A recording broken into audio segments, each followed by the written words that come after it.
This is the Truth Warrior Podcast with your host, David Whitehead. These criminal elements do not only include your average street gang or low-level mafia, but also include a very sophisticated and elite level as well that I think most people can't really wrap their minds around. What language is that? I don't know. Where the hell are we? I think we're into the city. Maybe some kind of underground base or something. There's gotta be a way out. I'm just hoping nobody saw us dropping in.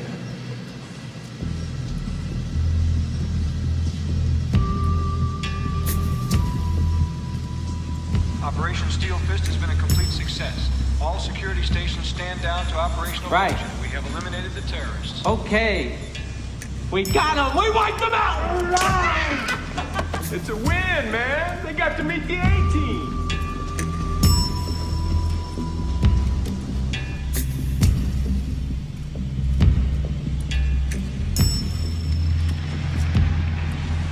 I'm hearing something.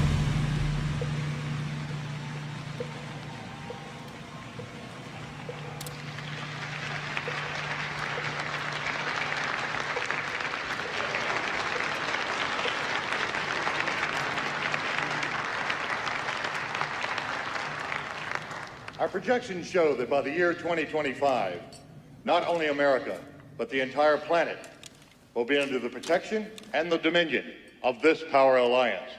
The gains have been substantial, both for ourselves and for you, the human power elite.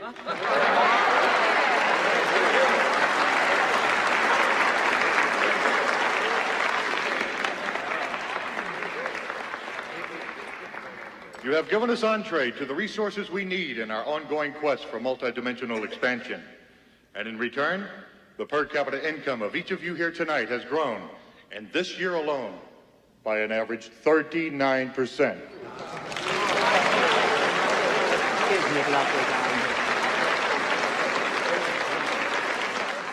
The underground terrorist network has been destroyed here on the West Coast. We are off crisis alert. The situation is normal again. How you doing, boys? I didn't know you'd been recruited. Welcome aboard. Earth is our stepping through. I gotta tell you, I sure am proud to be here. You seen the whole place? I haven't had a chance to yet. Come on, I'll show you around.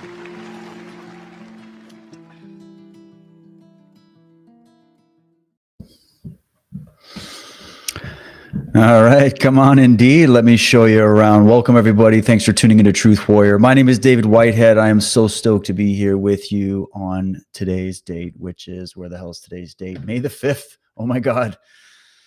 I didn't even notice the date. May the 5th. Isn't that some kind of like satanic ritual date or something? I don't know. Anyways, welcome, guys. We're going to be exploring, in my opinion, one of the most fascinating subjects. I've covered it here and there in the past. I just want to keep adding layers to it. And that is the hidden underground empire, the underground world. Is it just a metaphorical statement that we say that there's a criminal underground, or that there's some kind of elite underground infrastructure of secret societies, secret networks, secret governments, shadow governments, deep states, secret societies, criminal cartels and mafias?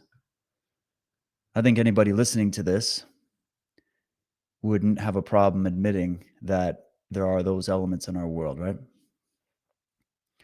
But how deep does it go? How deep, literally and figuratively, does it go?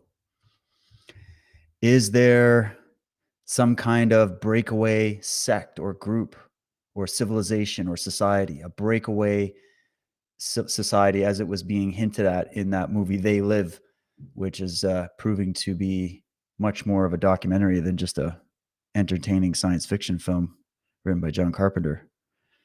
Makes you wonder how much they've been telling us.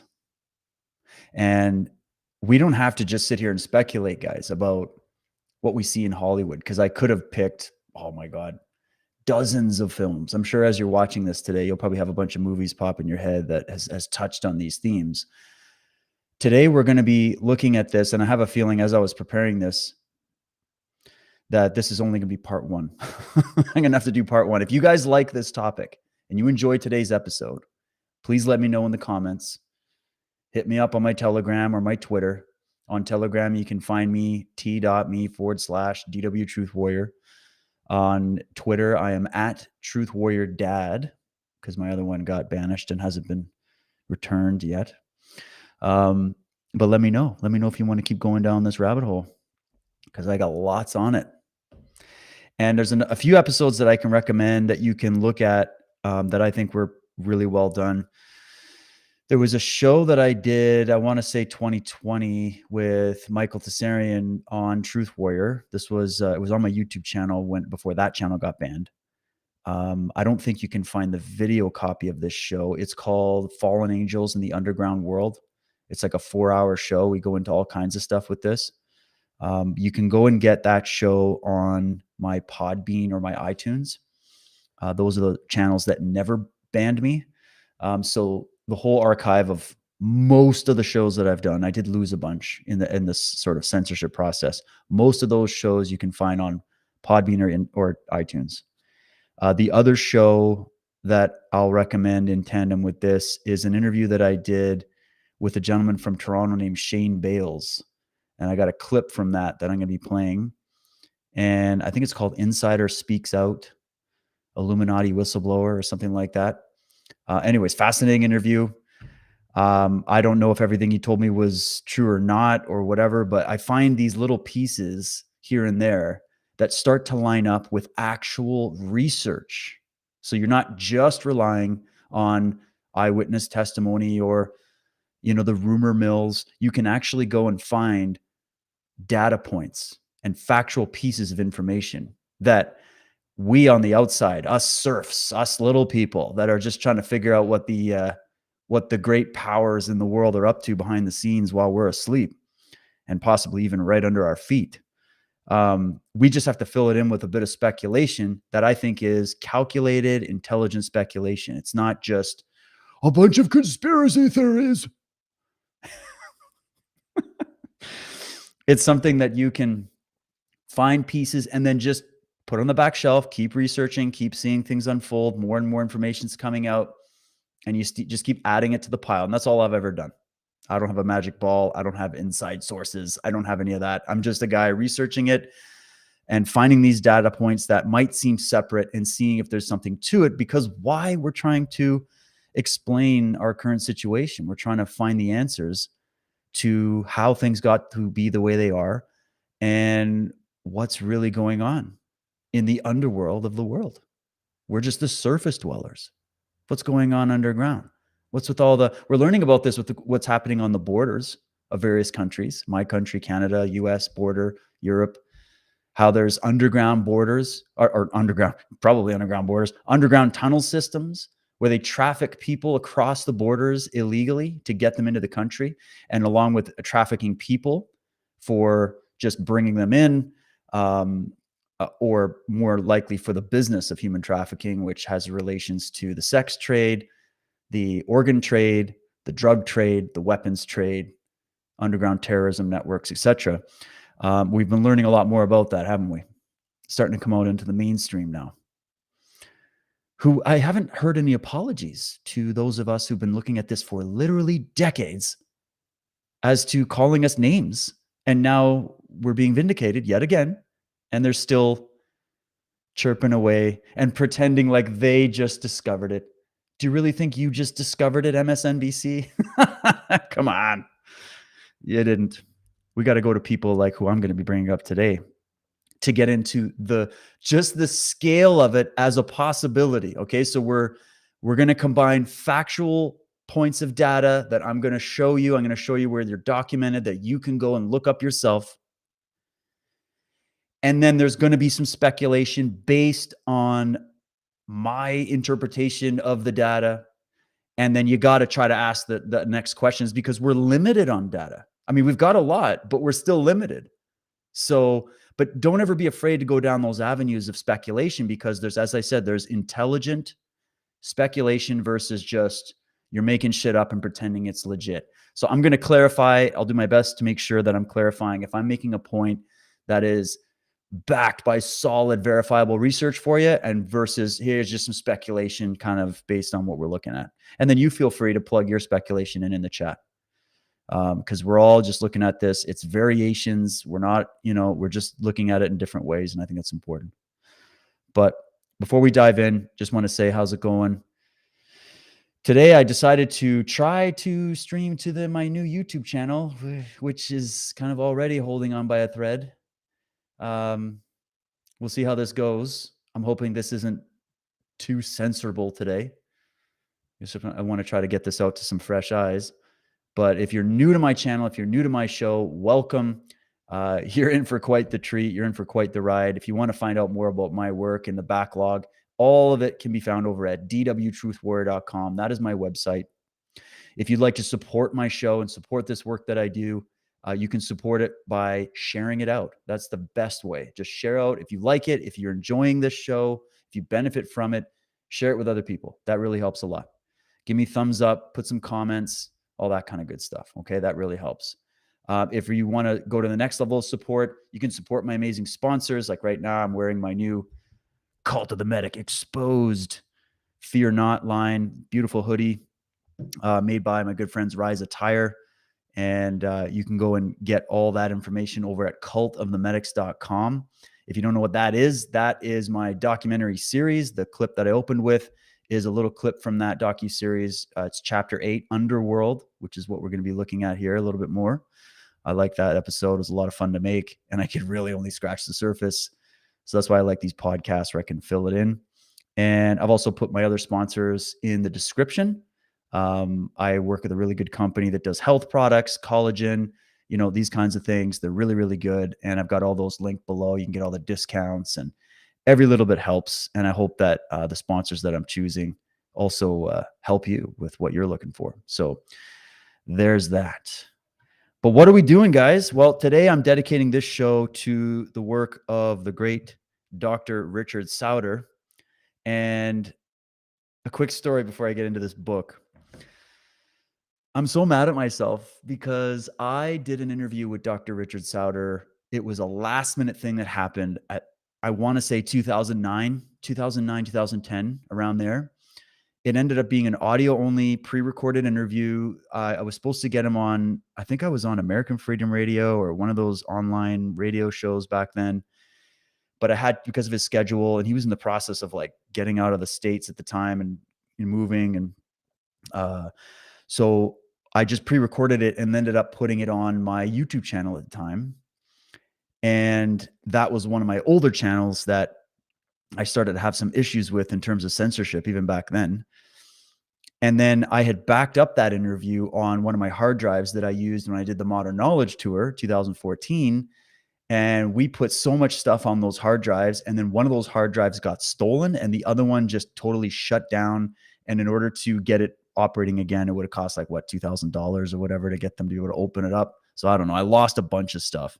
And I believe that interview was lost there as well. I've even tried to Google it to see if anybody had saved it and put it on their site, and I can't find it. And I'm really mad because I love that interview.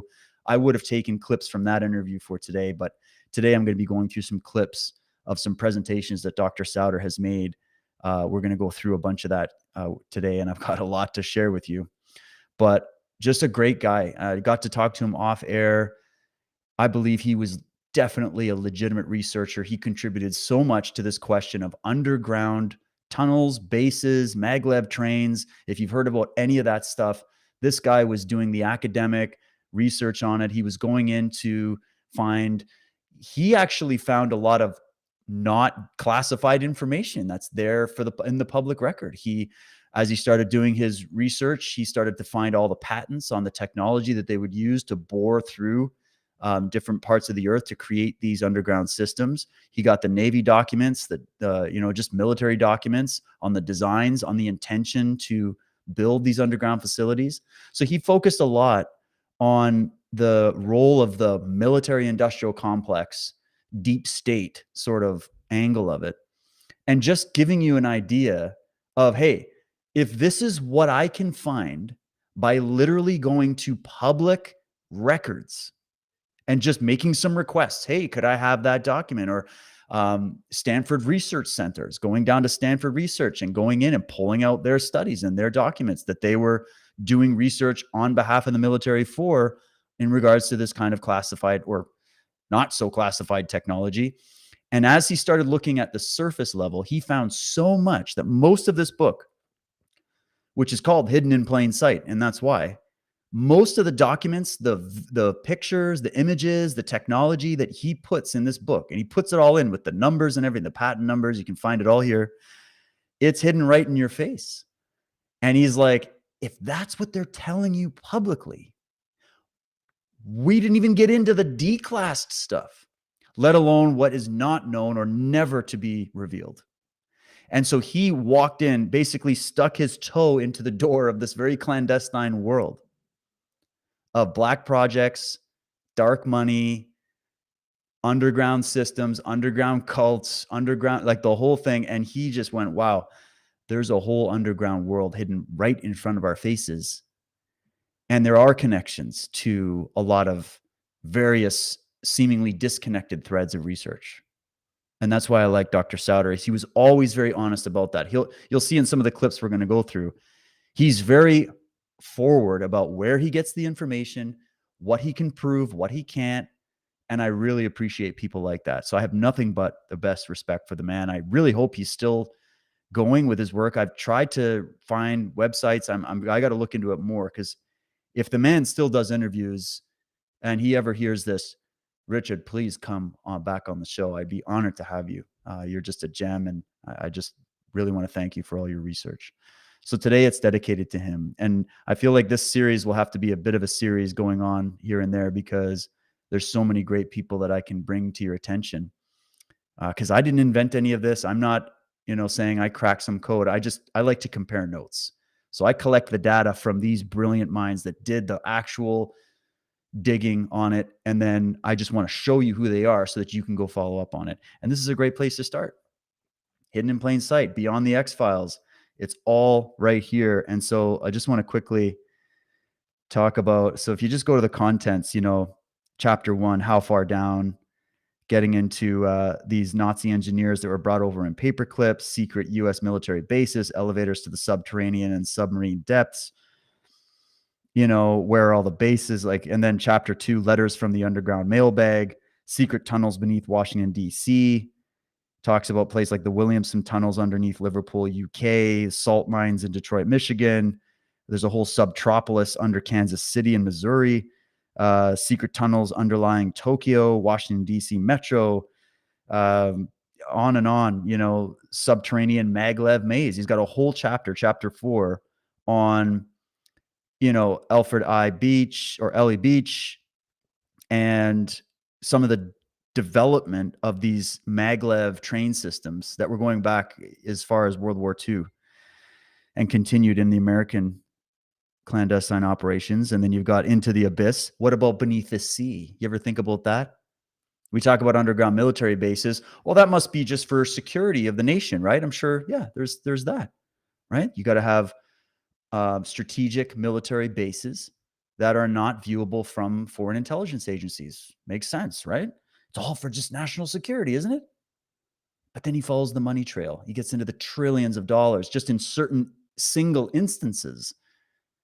Billions and trillions of dollars of taxpayer money funneled by the US government into clandestine operations that the American public has no knowledge of. And that's just America. What do you think's going on in your country, right? And how it all works together. So yeah, undersea bases going right under the ocean floor. Did you hear about that? Did you know the technology existed as far back as the 1960s, and they had patents on it, and they were actively talking in Stanford research centers, writing papers on how not only is it economically viable and feasible to do these undersea manned bases, but it's technologically possible because now we have all of these new technologies to work with. And a lot of people don't even know about that. That was in the 60s. Where do you think they are now? And that's only what was publicly admitted. Then he goes into some of the stuff in these various mountains, undersea cities, the question, and then he gets into the alien question in chapter 7. Stranger than Dorothy's Kansas, the joint military and alien abductions into underground bases, unearthly disclosure, etc. So the guy's work is a labyrinth of mystery, and it's just amazing, but I love it because it's fully documented, right? So with that, let me introduce you to Dr. Sauder. We've got a few different clips to go through, and I'm going to come back in between, give you some comments, and let's go and check this out, shall we? And then we have the very interesting memoirs of Bill Goley, who worked 11 years in the White House for 4 different administrations, starting in the 60s and running up, starting in the Carter Lyndon Baines Johnson administration and running up to the first part of the Carter administration. He worked for most of that time in one capacity or another with something called the military office. Now, I hadn't read of the military office or knew much of anything about it until I happened to pick up this book. The military office works out of the White House. It essentially is an office that puts at the president's sole discretion a slush fund of unknown millions of dollars to use as he sees fit in secrecy without any congressional oversight. The president proposes and the military office disposes. That's the way it works. Is that constitutional? I don't think so, but that's the way it works. So anyway, Bill Goley worked in these capacities in the White House, and in his book he has a very great many fascinating things to say, but I wanted to extract just a few of the sentences where I feel he got right down to the meat of the matter. Basically, the military office makes it possible for the president to do the things he needs or wants to do, whether they're covert or for all the world to see. It's no exaggeration to say it's the president's Aladdin's lamp. There's nothing that can't be done, and there's a bottomless pit of money, ingenuity, and resources to do it with. Is that clear? Is there anyone here who does not understand that? That's at least since the 1960s, and quite possibly before that. I'm guessing it was that way before that. Maybe for a long time before that. How much money are we talking about here? Who knows? Bill Goley's not telling, for obvious reasons, which he sets out in his book. But he goes on to say that a lot of this money was lavished, judging from his comments in his book, back in the 1950s and 60s already, on scores of very deeply buried presidential command bunkers sprinkled around the country. And he talks here about not only the number, but the high degree of classification, that they're very deep, and that the money for this, look at the bottom, was in the sole control of the military office at the White House. Look at the very last clause, a couple of clauses, was channeled through a circuitous route the cleverest spy or accountant would have trouble following.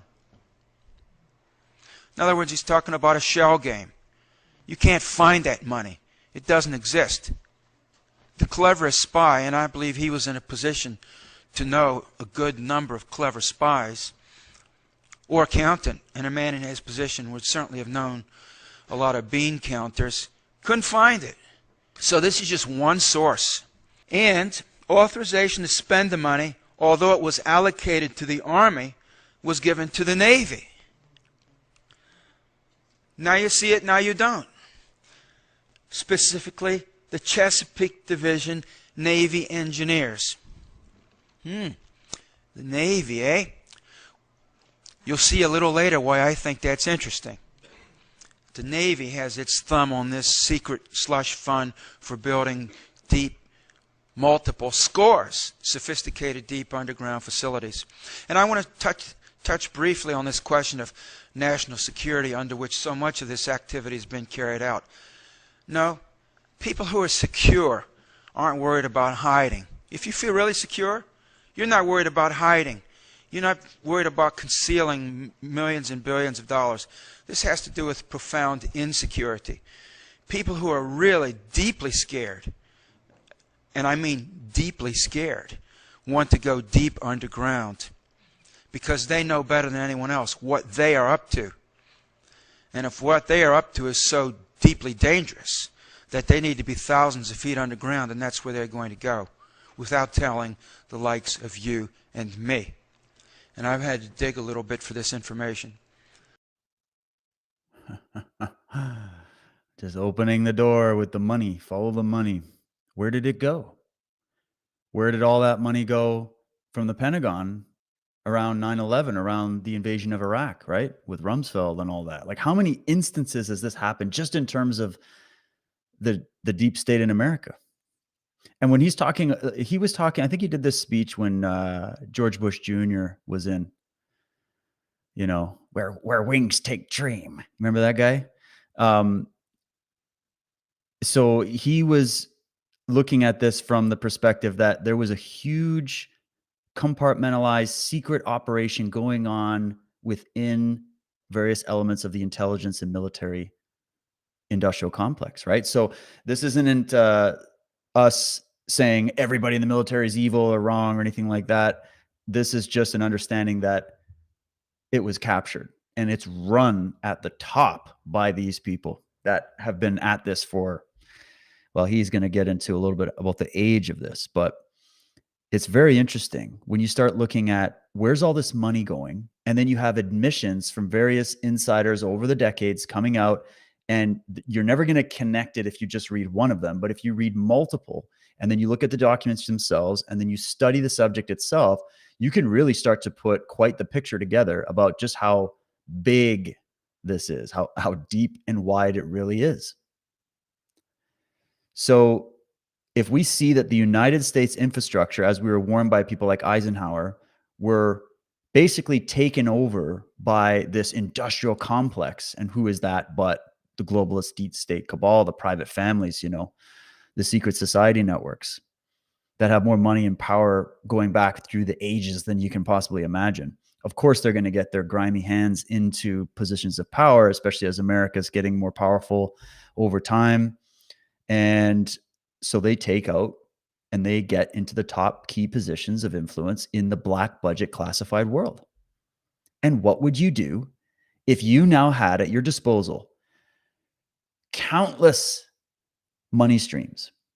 Okay, because the money stream he is going to be laying out here is only to do with taxpayer money taken and put into these projects. And we're already in the billions and trillions that go missing here and there all through these different decades.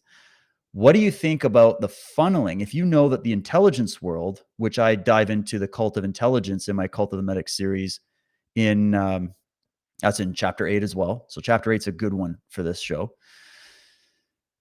You realize that these guys that came in and took over the top levels of the CIA, they were connected to organizations like the Knights of Malta and these groups connected to the Vatican and the P2 Lodge and the Grand Orient and all that.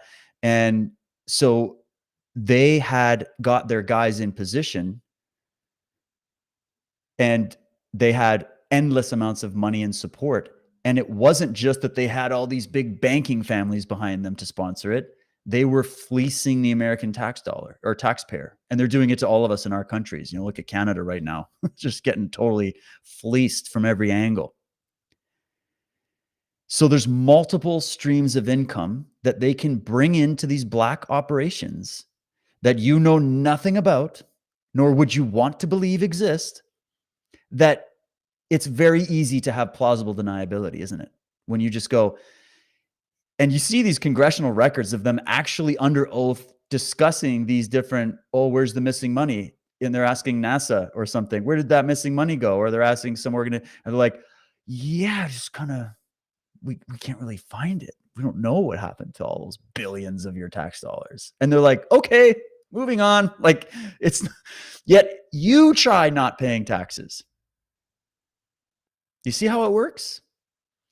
So when I say there's a breakaway civilization, or you hear people like Richard Dolan, who was the one that I think first coined that term, talking about it, and he does a lot of work on breaking out I've seen many presentations where he breaks out a lot of the similar information of just following the money trail of the NRO, and some of these groups, and just seeing, oh my God, well, what are they doing with that kind of money? Are they just funneling it to themselves, or are they actually reinvesting it into some of these other clandestine projects? And what is the nature of those and the purpose behind those projects?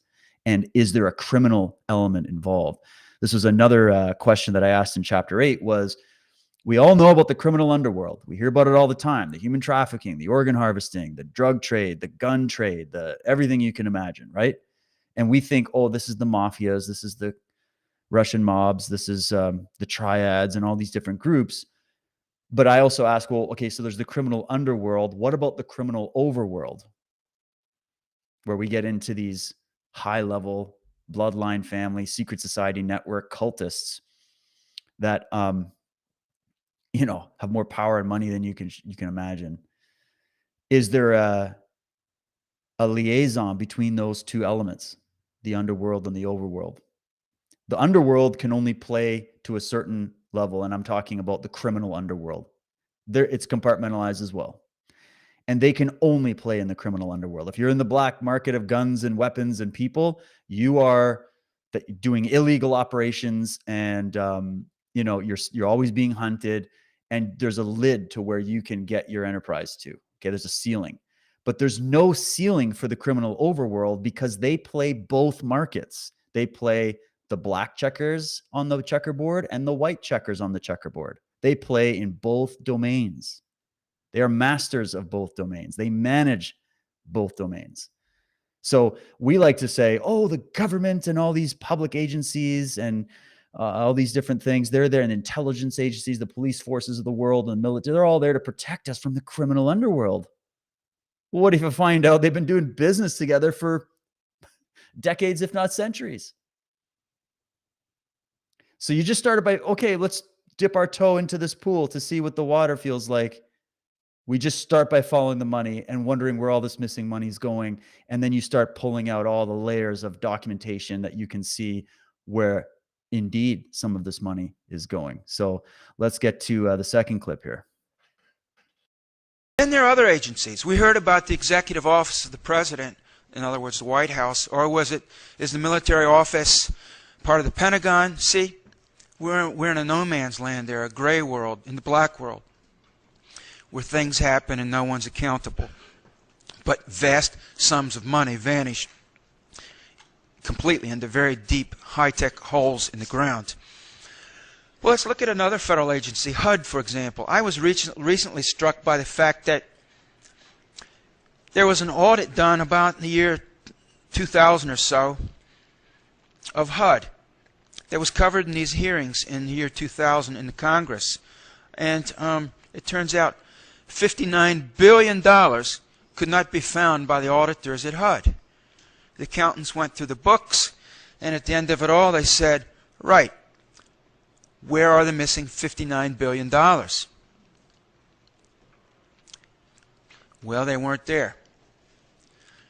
But don't you be late with your check to the IRS and account for every nickel. But you see, it's not just the Pentagon, it's not just the White House, it's not just HUD, it's NASA. I got this off the internet just last week. USA Today ran this little story, and it was in the news one day, and then bang, it's gone. You see these little items pop up, except they're not really little items. Look at this. I just extracted this one sentence. NASA failed to account for billions of dollars spent on the space shuttle and International Space Station. This is from a General Accounting Office report. Next slide, please. So, for all of those who think there's something fishy going on at NASA, that there might be, covert operations, well, guess what? Maybe so.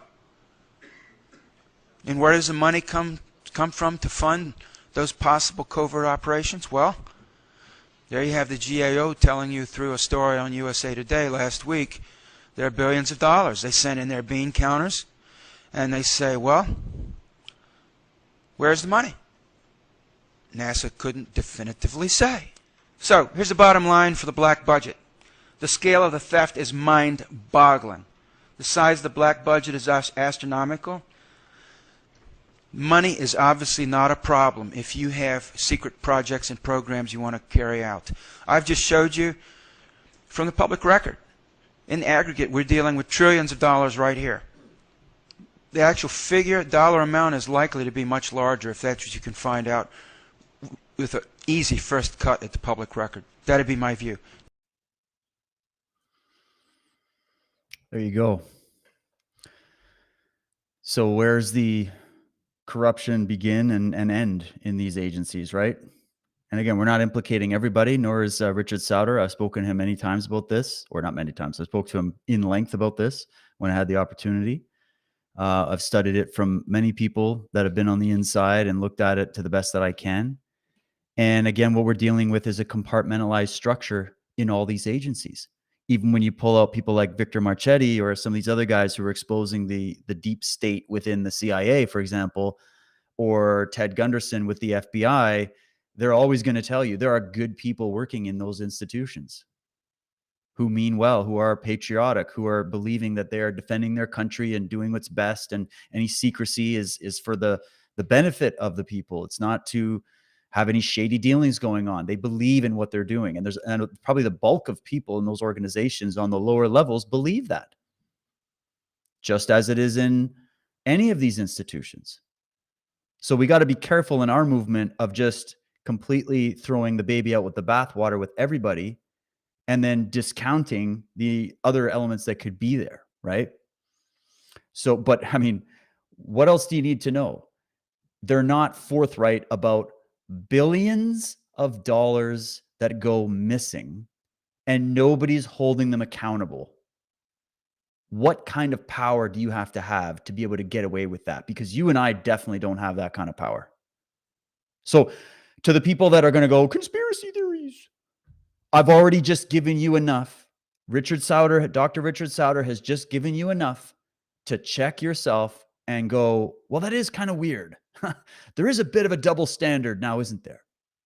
And I think we could talk about a lot of other examples in other areas of this double standard of one law for thee, but not for me. Why are they immune and you aren't? Why is the Knights of Malta an ancient military chivalric order, secret society that goes back thousands of years? How is it still operational within the UN, part of the UN Council, sits on the United Nations as its own nation, has complete sovereignty worldwide, real sovereignty. They have their own passports, their own everything. They have their people in the medical world, in the intelligence world, in the government world, in the banking world. And what did we just experience through the last 3 years? We experienced how your politicians and all the people making up the rules and taking your tax dollars and funneling it into a new experimental jibber-jabby, right? Without oversight, without any proper checks and balances, only the illusion that that's the case. And then they're going to go, now you must take this, you must do this. But then they have immunity from it. You need the passports. We don't. We already have the international sovereign passports. You don't. A million other examples I could give you. So to naysayers, what's wrong with you? What are you're in denial of the fact that right out, we haven't even gotten into the real thick of it yet. I've already hopefully given you enough to go, I better start doing some more digging, because that is an interesting point you raised, Dave, that these agencies for decades have been getting away with taking your money. It'd be different if they had their own private enterprises, which they also have that also, okay? And the black market stuff. It'd be different if they were out in the light, you know, like he said, if you're hiding to this degree and you have there's no public, what's the word I'm looking for? Oversight, okay? What are you afraid of? You can't just hide behind the excuse of national security, national security. You can only hide behind that for so long, because that only is justified to a point, because even things that are related to national security, there should still be a receipt trail for. They should be like, guys, we took $57 billion of money that you worked for and you gave the government in good faith to help build better roads and better schools and all that, which they don't do. And yet we sent it to, we don't know. It went to Mars or something. We don't know where the money went. And then people go, oh, okay, you're the government. I guess we can just totally trust you. And then you do it again. And then you do it again. And then there's the trillions of dollars missing from the Pentagon budget, and on we go. And you go, whoa, whoa, whoa. Where's all our money going? And why is our country in debt? And that is now affecting us and inflating our currency and all this shit. Like, at what point would you go, hold on a second, we gotta check into this. I should read Dr. Sauder's book. I should go and look into these black budget operations and find the history of it, and go, look at the whistleblowers that have come out for the last 40 years and see what they have to say, and see if it has any connection to what kind of chicanery and criminal activity is going on in our government right now. That's blatantly obvious to anybody that still has any neurons firing in their brain. So I just had to say that, because I'm kind of getting sick of all these people that are still like, oh no, this year couldn't be, Dave. It's just, you're just making things up and drawing conclusions. But let's continue, because guys, like I said, we're just kicking the door open here. Established, I hope to your satisfaction, that there are huge amounts of money in the black budget, vast amounts of money, to carry out large civil engineering projects, among others. Now I want to talk about compartmentalization. So you have the money. You want to make secret, clandestine, underground facilities. How are you going to do that secretly to keep people from knowing? Well, you can't absolutely hide a large underground project or civil construction project, but you can disguise it in a sense, maybe hide it in plain sight. Next slide, please. The best explanation I have seen for how compartmentalization works comes right out of the horse's mouth. Next slide, please. From a man named John Pena Craven. He's actually has a doctor in oceanography. He had a very important position for the United States Navy during the height of the Cold War. He was a research scientist in charge of their Special Projects Office for their Undersea Division. And he authored a book called The Silent War. I highly recommend it to you. It came out 2 or 3 years ago, I guess. 3 years ago, and I've read it. It was fascinating to me. In that book, he shows how, or he cites as an example how the Polaris program served as cover for a very secret program called Sand Dollar, which was designed to recover sensitive military hardware and technology from the ocean floor. Now, obviously, that covers the waterfront. Sensitive military technology. That could be stuff from the Russians or the Red Chinese or someone like that, or conceivably it could be Roswell type of debris that came down at sea. I'm not saying it is, but I'm saying that occurred to me as a possibility while I was reading the book. But anyway, his example, the Polaris submarine program. The Polaris was the first generation of nuclear missile firing submarine that the United States Navy had back in the 50s and 60s. But was open program number 1. You could read about the Polaris submarines in the newspaper and see it on TV. That served as cover for a secret program number 2, and program number 2 served as cover for program number 3, which was the so-called Sand Dollar program.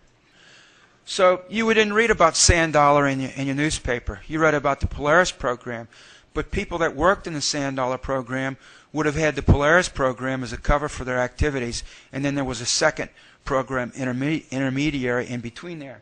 He points out that recovering this hardware was a task that they carried out not only on the continental shelves, but in a deep sea, mid-ocean environment as well. And in order to do that, they needed to develop a new generation of technology, enabling them to go very deep down, many hundreds and even thousands of feet, to put divers physically down in the water at very great depth, and also to design submersibles that could go down thousands of feet. And the people involved in this program had such an extraordinary degree of security that their clearances required them to not even discuss what they did with their families, their associates, their friends, their colleagues.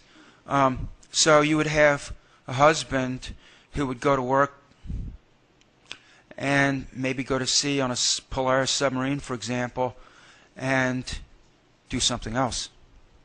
Bye, honey, I'll be back in 6 months. I'm at sea. Well, guess what? Maybe not. Or, honey, you know, I work at the Pentagon and I'm working on the Polaris program. Maybe not. Maybe not working on Polaris. Or maybe don't tell your wife anything at all. Maybe your wife wouldn't even know you're working for the Navy.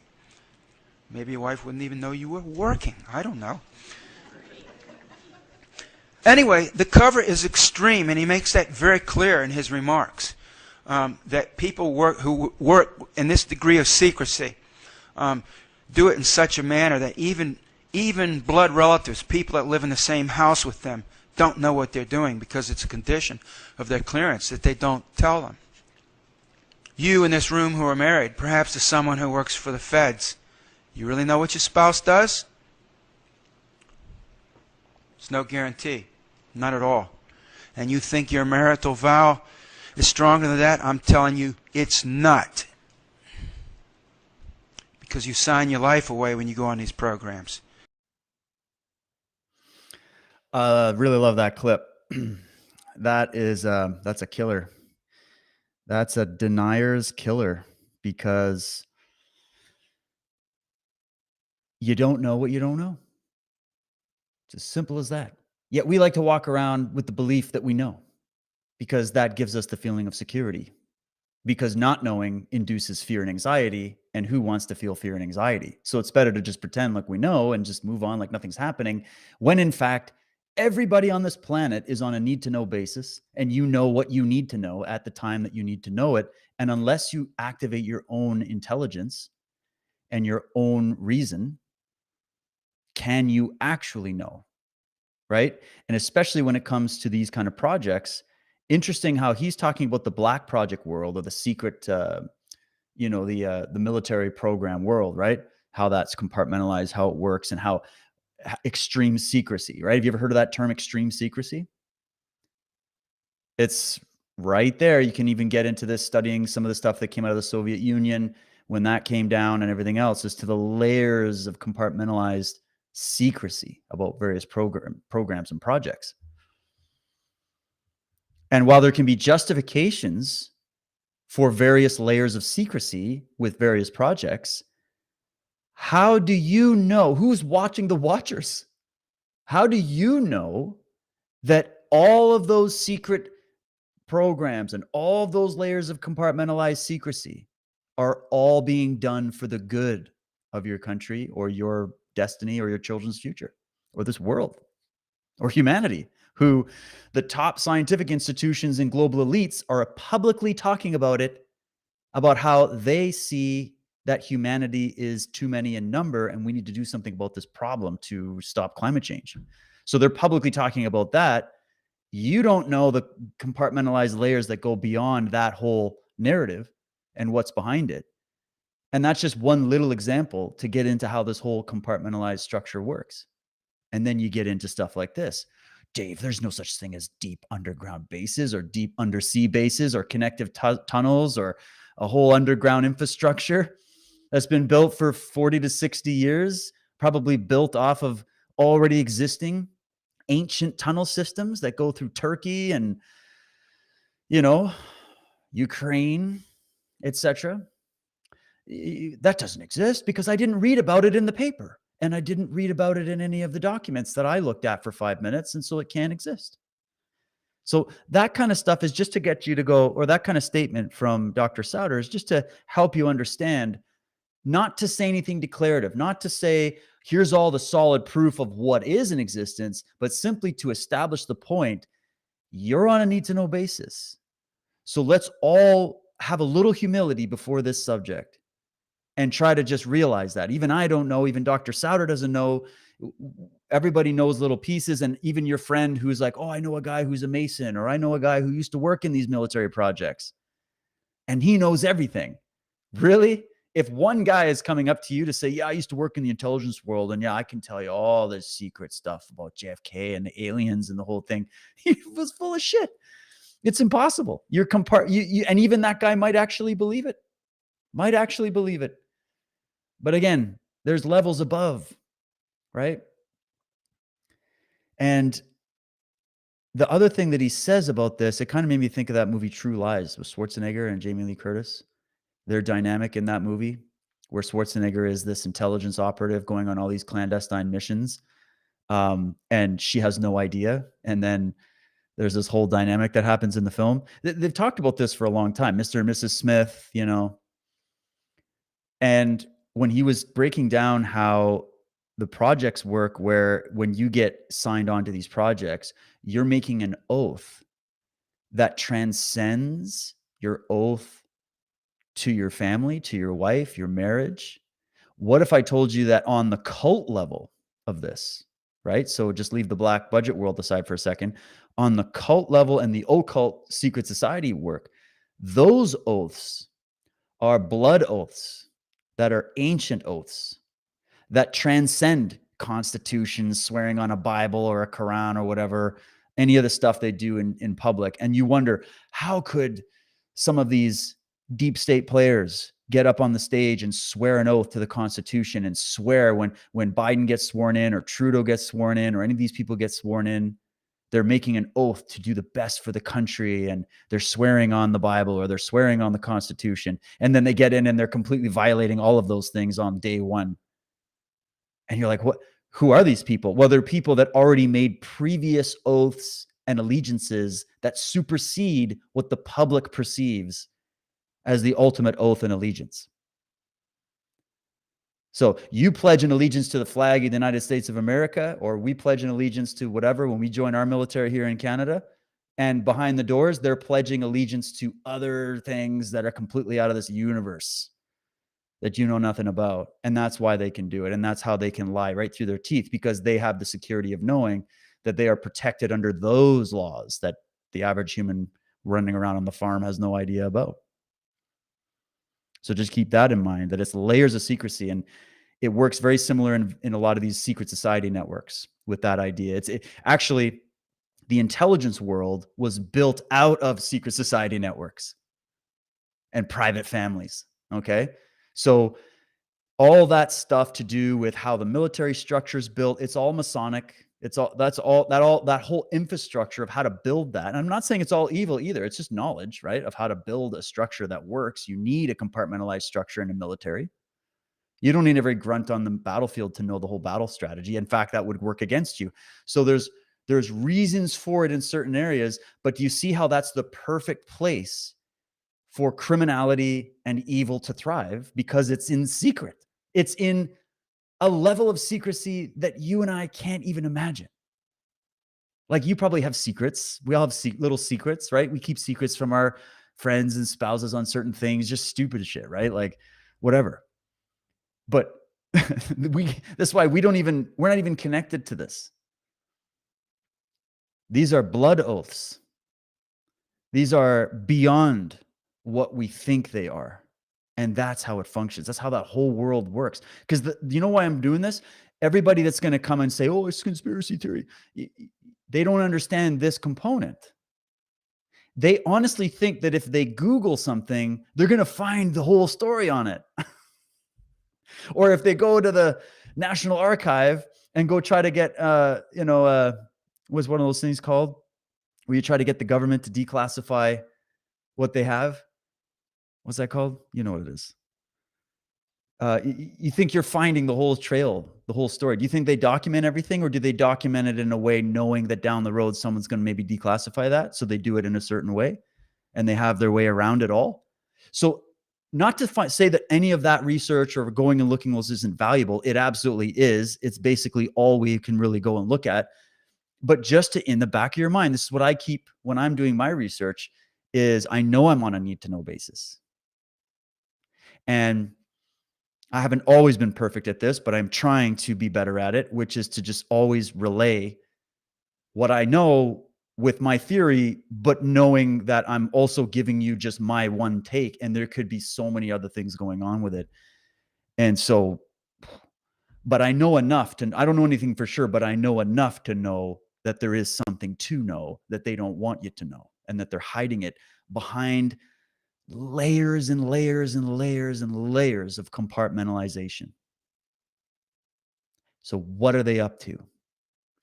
What I started to really get a feeling of, guys, when I was doing this research, and as I continue to do it, is that the nature of how do I say it? The level of classification here that we're dealing with that goes well beyond your president. Okay. Anybody thinking the president has that? They have a certain level of access too, and even there's levels above them.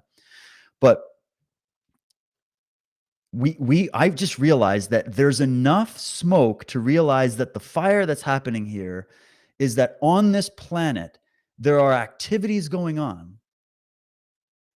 beneath our feet, probably off planet as well, that are it's so crucial to keep that secret from the public, that what we're looking at when we dive into this kind of information is we're just seeing whatever it is they're hiding is so massive and so valuable that they have been able to keep those layers of secrecy going for generations.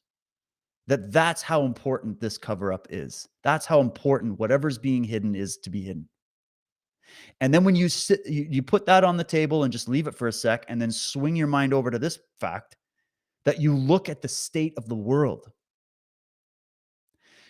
Do you really honestly believe, looking at the state of corruption in the world, rampant criminality running the streets, running your banks, running your governments, running your school systems, running your media, what we're seeing, the Epsteins, where's the client list, right? Who's on it? The royal families. When you see the level, are you not, and I know if you're watching, you probably are, but I'm speaking to the beginner here.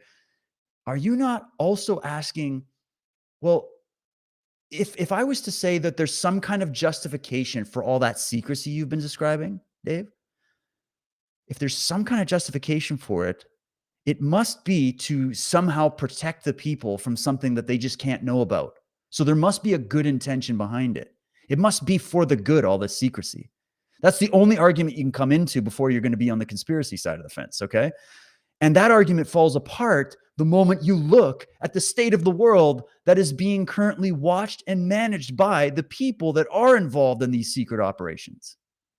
So what is that alone? We don't need to get in and kick the door down into the temples and pull out all the data, right? We don't even need to, because we know enough to know and have at least the suspicion of the fact that if those who are the watchers, just to call them that label, of our medical world, of our government, of the security of our nation, if the designs are all benevolent, why the fuck is criminality running the roost to the level that it is?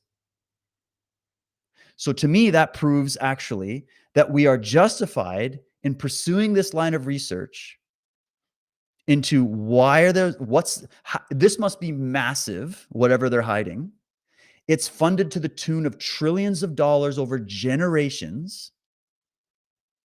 People have been killed for coming out with this. People have been threatened.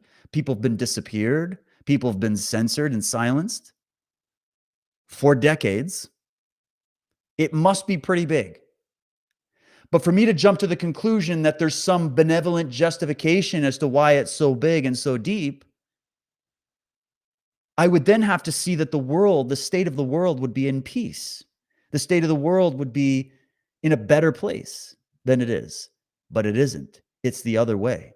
We've got trails and trails of information coming out right now about the complicity of people in positions of power, influence, authority, and trust who are using that power and influence and wealth and all of that to continue criminal activities consisting of crimes against children, crimes against your country, conspiracy, sedition, etc., right? Treason. They're willing to commit those acts. They're in those positions. And these are the people that have the buttons to all these secret programs. They have access to certain layers of it. They're involved in those things.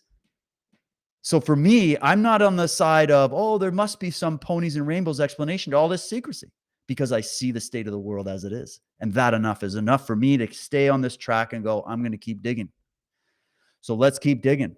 What's the next one? What was that? Number 4? Yeah, let's do number 5. I think this is a bit of a longer one, but really, really important.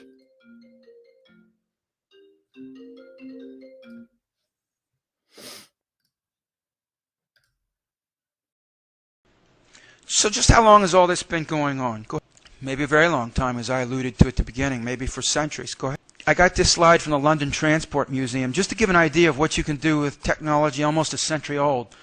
All of this, if you ever use a tube in London, there's this whole warren, this maze of underground chambers and stairs and escalators, etc. And it was all excavated through that central shaft there you see in the left hand with a spiral staircase going down. That's an 18-foot diameter shaft. All of what you see was excavated through that 18-foot diameter shaft. What I'm telling you is, you can have a rather innocuous looking shaft, and you can say, it's an elevator shaft. Right. One elevator shaft will suffice to make something like that, and even much larger using today's technology. Go ahead, please. Out of sight, out of mind. In the 19th century and the 1860s, Alfred Eli Beach, the editor of the Scientific American, had a clandestine tunneling project in Midtown Manhattan.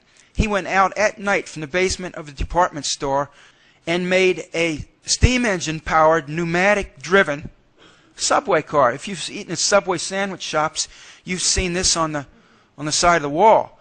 This is from Scientific American from the 1860s, well, from 1870. And people did ride this. He made it secretly with his own funding in the middle of the night. The first black budget secret tunneling program in Midtown Manhattan using 19th century steam-powered technology. Try that on. Go ahead. So how long has this been going on? Maybe a long time. You've perhaps, like me, heard these stories of alleged secret underground high-speed tunnels that go coast to coast, supersonic. If they've been made, the tunnels could well have been made with a machine like this. And I assume the military has more than one. And may have used the Minovich design. Michael Minovich has patented this. It's a concept for a high-speed, very deeply buried tube transport system with magnetic suspension. The air would be drawn out of the tunnel, so you'd have a vacuum. So there'd be no wind resistance, no wind friction, no aerodynamic drag. You'd be suspended on magnets, so you wouldn't have any friction from wheels. And he's talking about hundreds of miles per hour. Gravity operated. The thing takes off, it goes down the slope, it accelerates to 500-600 miles per hour. When it gets to the destination, it comes back up slope and decelerates and cruises into the station where it stops. Go ahead, please. And then from the Office of High-Speed Ground Transportations in the 1960s, there was this concept from Joseph Faw of a non-evacuated tube, 15 to 18 foot in diameter, about the diameter of a subway, up to 500 feet underground, going 1 to 2,000 miles per hour on a transcontinental scale. And this is what his vehicle looks like. Is something like that zooming along underground? I don't know. Here are the plans. All very highly strange. And I haven't given you any classified material at all.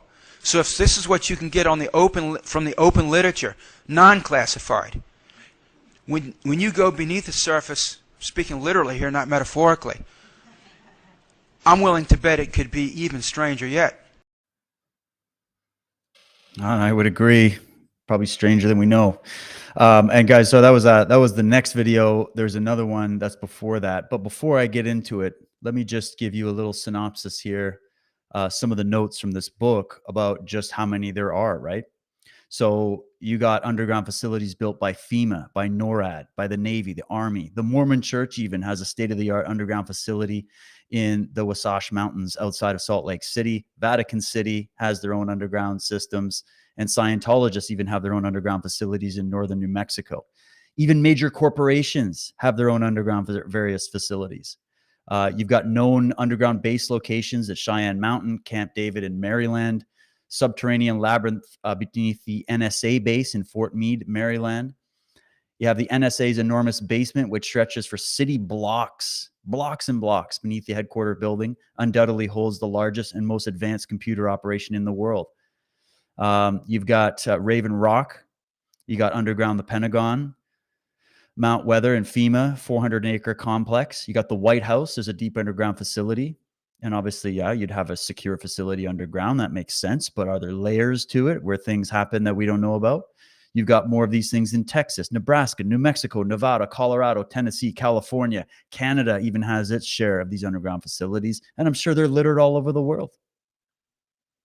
So you've got black budgets, missing Pentagon money, drug, weapons, human trafficking trades going on right in front of our eyes, right under the watch of these watchers. So how do they exist? Yet if you don't pay your taxes or don't wear a mask in a mall, they're going to come right after you right away.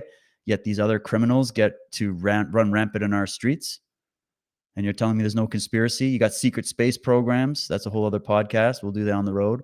But then there's the ancient thing. And he was asking this question in this clip was, how far back does this go? How far back does this go? Well, you've got ancient underground sites. You've got a place called Nours located in northern France. And there's a whole underground city. It's got 2 miles of tunnels and more than 300 man-made rooms. You've got the Waliczka salt mines, known as the Underground Salt Cathedral in Poland. You've got Lalibela. I got to do a little bit on the unexplained about Lalibela, which is the underground churches that are all over there.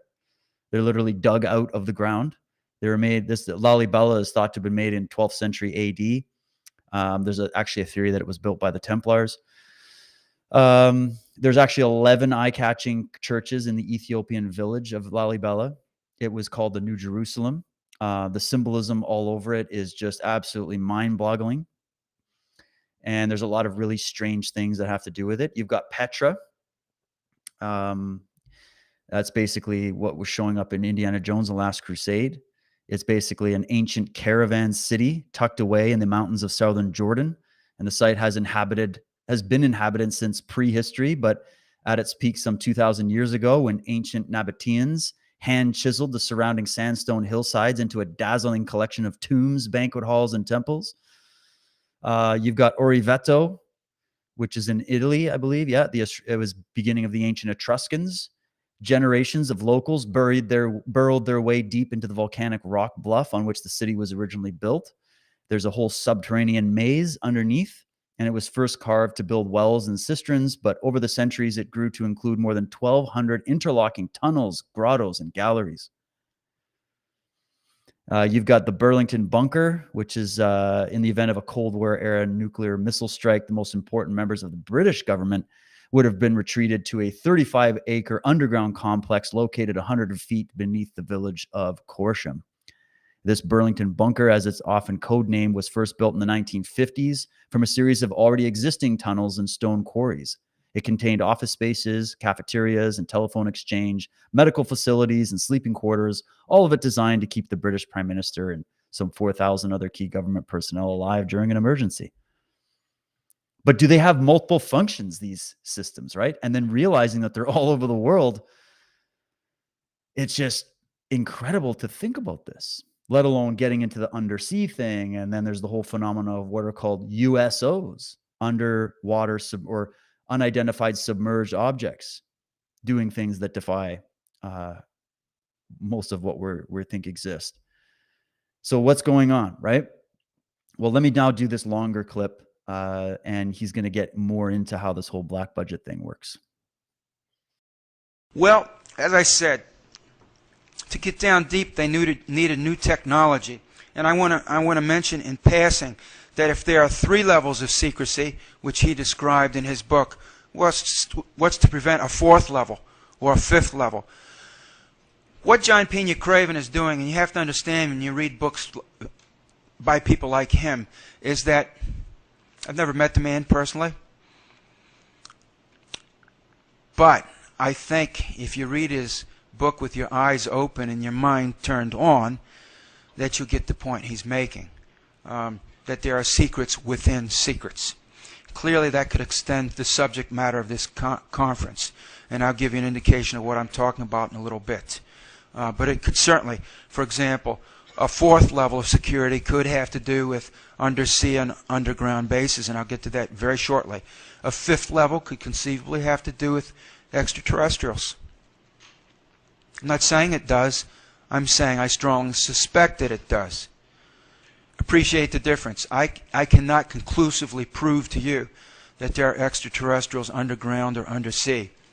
But I can tell you I wouldn't be surprised if there are. Well, I talked about new technology, more powerful technology, more sophisticated technology. Tunnel boring machines have been developed and used extensively in the last decades, since the 50s basically. And this is an example of a military tunnel boring machine. This photo is from 1982 in Nevada. And this machine was owned and operated by the Air Force. I presume there are other military tunnel boring machines. This is the only photo of one my research has found so far. But having found this one photo, I've proved the principle.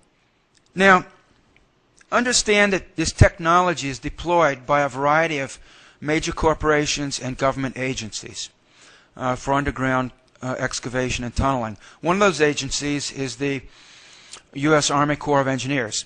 And the Deputy Director of Engineering and Construction for the Army Corps of Engineers in the 1980s made a speech on the public record at a seminar at MIT in Boston, where he said, several of the most interesting facilities that have been designed and constructed by the Corps are classified. And the context of his remarks had to do with underground construction. The entire conference he was speaking at had that theme.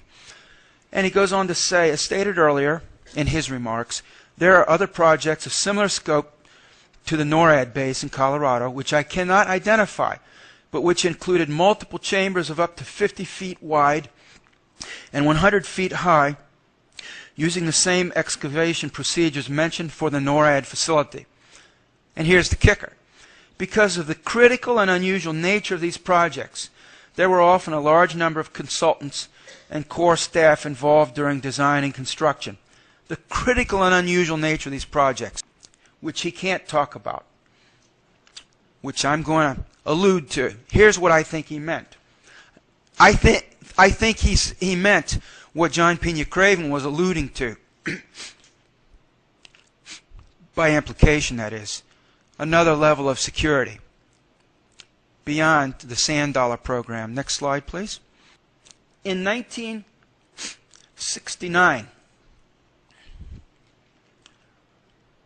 a report came out of the Stanford Research Institute in Menlo Park, California.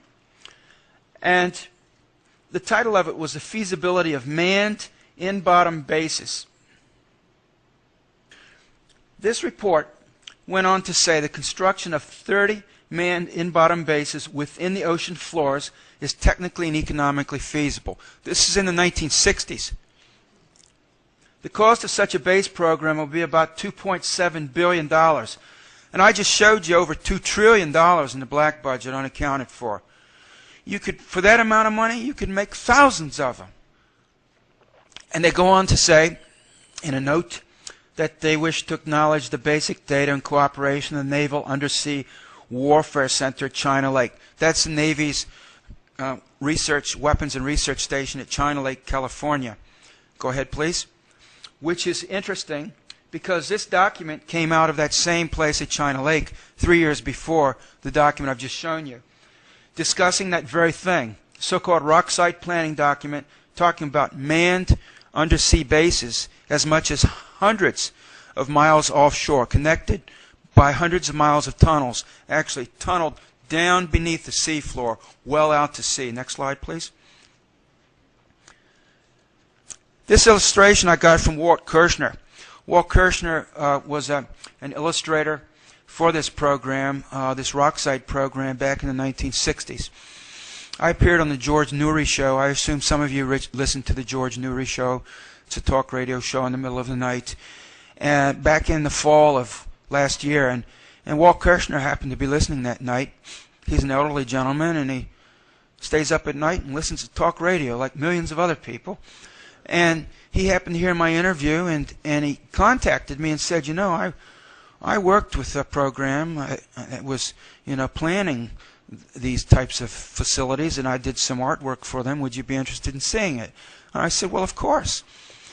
And so he sent it to me, and I wrote back and said, "This is wonderful. Do you mind if I publicize this?" And he said, "By all means." So, courtesy of Walt Kirshner, and he's a gifted artist, we see a rock site facility. On the left, you can see that's actually a docking bay deep underwater for a submarine. And it comes in through that huge airlock. You can see it on the left-hand side. There it comes. It'll go in and dock, and then you can see on that vertical shaft chambers for the crew and for work areas and power plants. And obviously, this is a schematic. You could have 3 of those or 10 of those, depending on the depth of the facility and how big you wanted to make it. This is just a conceptual design. And then you see the tunnels coming down beneath the seafloor with the vertical features. Let me point this out.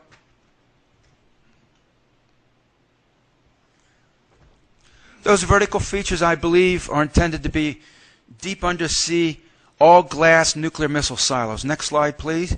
And this is why I say that. Because in John Pena Craven's book, to which I alluded about 5 to 10 minutes ago, Dr. Craven says that, of course, he worked with Edward Teller, and a lot of people in the military-industrial complex did. Edward Teller was the father of the hydrogen bomb, was very active in nuclear weapons development and deployment. And Teller wanted to make all-glass nuclear missile silos and bury them 20,000 feet deep in the seafloor. Why? This is counterintuitive, but at very great depth underwater, glass is tremendously strong structurally. And so it would make the best sense to build with glass very deeply. So I believe that those are glass missile silos. Could there be all glass missile silos buried deep underwater secretly? I don't see why not. We're seeing it depicted in this slide here, and we see it discussed by John Pena Craven in his book. Could they have done that? Could you have found several billion in that $2 trillion somewhere to do something like that? Of course. So we've come back around to this Stanford Research Institute document, and you can see that you have a connection here between the China Lake Working Group and the Stanford Research Institute, which came out with these fairly elaborate plans to make dozens of these facilities on the seafloor, both in mid-ocean and on the continental shelves. And in the Stanford Research Institute document, they went on to say that at that time, as of 1969, there weren't any deep-sea vehicles that could go down thousands of feet to mate with the lock of an in-bottom station. In other words, a manned facility actually in the ocean bottom. And that technology needed to be developed in order to make those facilities. In other words, to make facilities, and this is another slide from Walter Kirshner, such as this. There you see submarines hovering around an airlock set in the ocean bottom. This is from 1968, the year before the document I just showed you from Stanford Research Institute. And then that vertical shaft straight down where you would have, I believe you'd have a high-speed elevator in there. And then you see the tunnel boring machine in the right-hand corner carving out a tunnel, excavating a tunnel. The radius of the tunnel is determined by the turning radius of the tunnel boring machine, which would be hundreds of feet long, by the way. These are very large machines. But here's a depiction of a deep-sea base in mid-ocean. Go ahead, please. Here's another example of another deep-sea base. You can see the airlock in the middle towards the top. And this would be a sonar array on the ocean bottom with the manned facilities down in the ocean floor. Go ahead, please. Now, I just showed you that the Stanford Research Institute said, we don't have this deep diving capability, but we need it in order to get these, build these undersea facilities we're discussing in these documents. Well, that was built and deployed in the early 1970s, just 2 or 3 years later. This is a so-called DSRV, Deep Submergence Rescue Vehicle. And this is discussed by John Pena Craven in his book as well. He's saying, look, we needed this deep diving capability. We had to develop it. This is one of the vehicles they developed. They made 2 of them, ostensibly. But obviously, if you make 2 openly, what is he telling us in his book? You could have a whole fleet of them off of books. But you trot out 2 for the public. These two publicly are being retired. What do you do if you really want to hide something? You announce, oh, it's obsolete, we're getting rid of it. And the other 10 have never been made public. I assume they exist. I believe there probably are other vehicles like this. I'm not sure these are really being retired either. Just because there's an article in the newspaper saying something is so, doesn't necessarily mean it is so. All right, I knew that was a longer clip, but absolutely fascinating. I could watch this stuff forever, and there's just so much to it. But interesting stuff, eh? Like going in, checking out what are they showing us publicly. You've got a few of these guys who wrote some books. They're putting out bits of information. He's just putting it all together and just posing the question. You got all this missing money. You've got these public programs, these public things to show, hey, we're doing something with your money. But then there's a much bigger layer. It's like the iceberg picture that you see, where on the surface, you just see the tip of the iceberg. That's what the public sees. That's what they think they know. That's their reality. It's the tip of the iceberg. But what's below the surface? This mountain, this base mountain of the reality of what's going on that you don't see. And so I wanted you to go through that clip just to get, you're just putting your foot into his research. He's written many books on it, and he gets into extensive detail about where he's coming up with his concept of it. And I don't know of many people that have really continued Dr. Sauder's research. I'm sure there are. You're going to all put and hopefully put some people in the chat if you know. But to that level, like to that caliber, that don't get lost in the woods and turn everybody off with a bunch of nonsense, right? Like, where's the hard research continuing in that field? Well, that's where we come in. You come in and keep digging into it. What can we get declassified? And it makes me think of something. I just want to see something really quickly on that note of classified information. I just want to see if I've got it written out. Well, Professor Anthony Sutton, I've done this before as well for those that have been following me for a bit, but it's really important to have it here too, where he basically wrote out the different levels of classified information. And I think he broke it into four different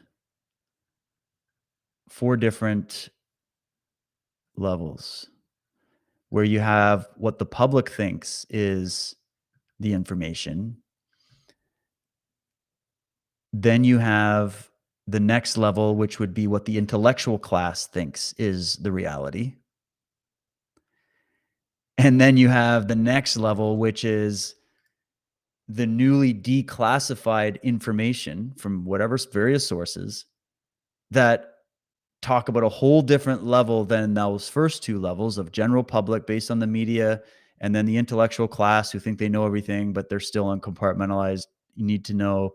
And then there's the people that know how to go and actually declass information and get it out to the public. And then there's like level 4, where you have the ability to do comparative analysis of all that information, of all those levels, to try to get to an even deeper level. And that's where I feel like Dr. Sauder is coming from, is he's trying to go through all of that. He's mostly focusing on publicly available documents, but I know that he also had access to declassified stuff and even classified stuff that he couldn't talk about publicly because A, he didn't feel he needed to. He just wanted to put everybody on the trail with what's publicly there, so that's irrefutable. And B, for protection, because anybody that actually does come out, look what happens to these Julian Assanges, right?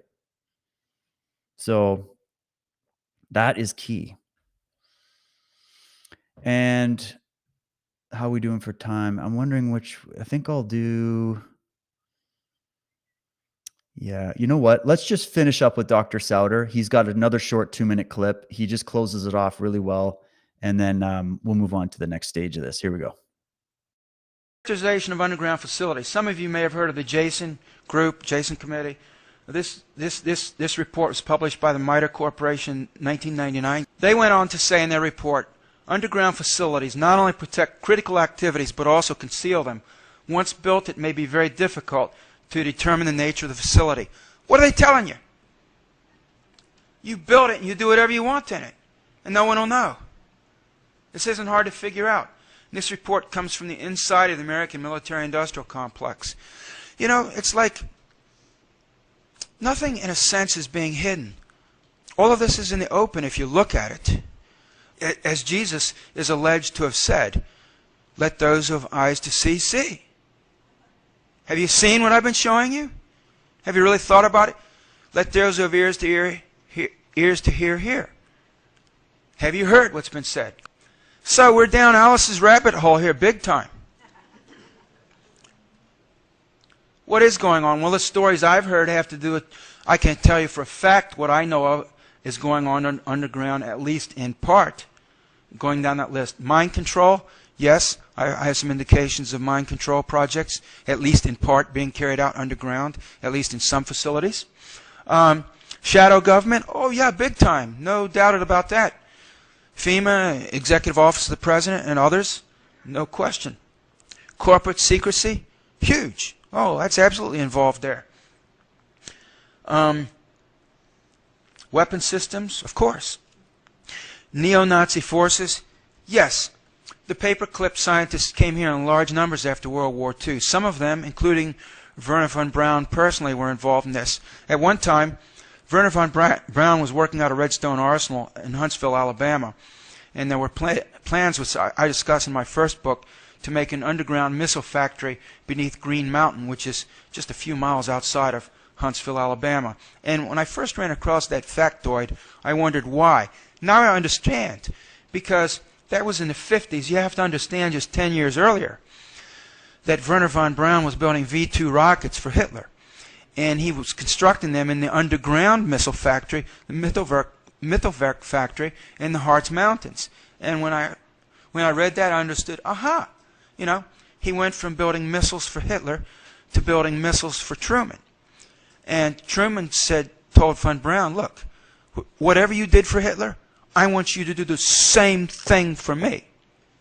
In fact, they brought as many of the V-2s as they could get to the United States, and when they ran through all of them, they started building another generation of rockets, and ultimately ended up in the Saturn V rocket that went to the moon. But von Braun was involved in all of that.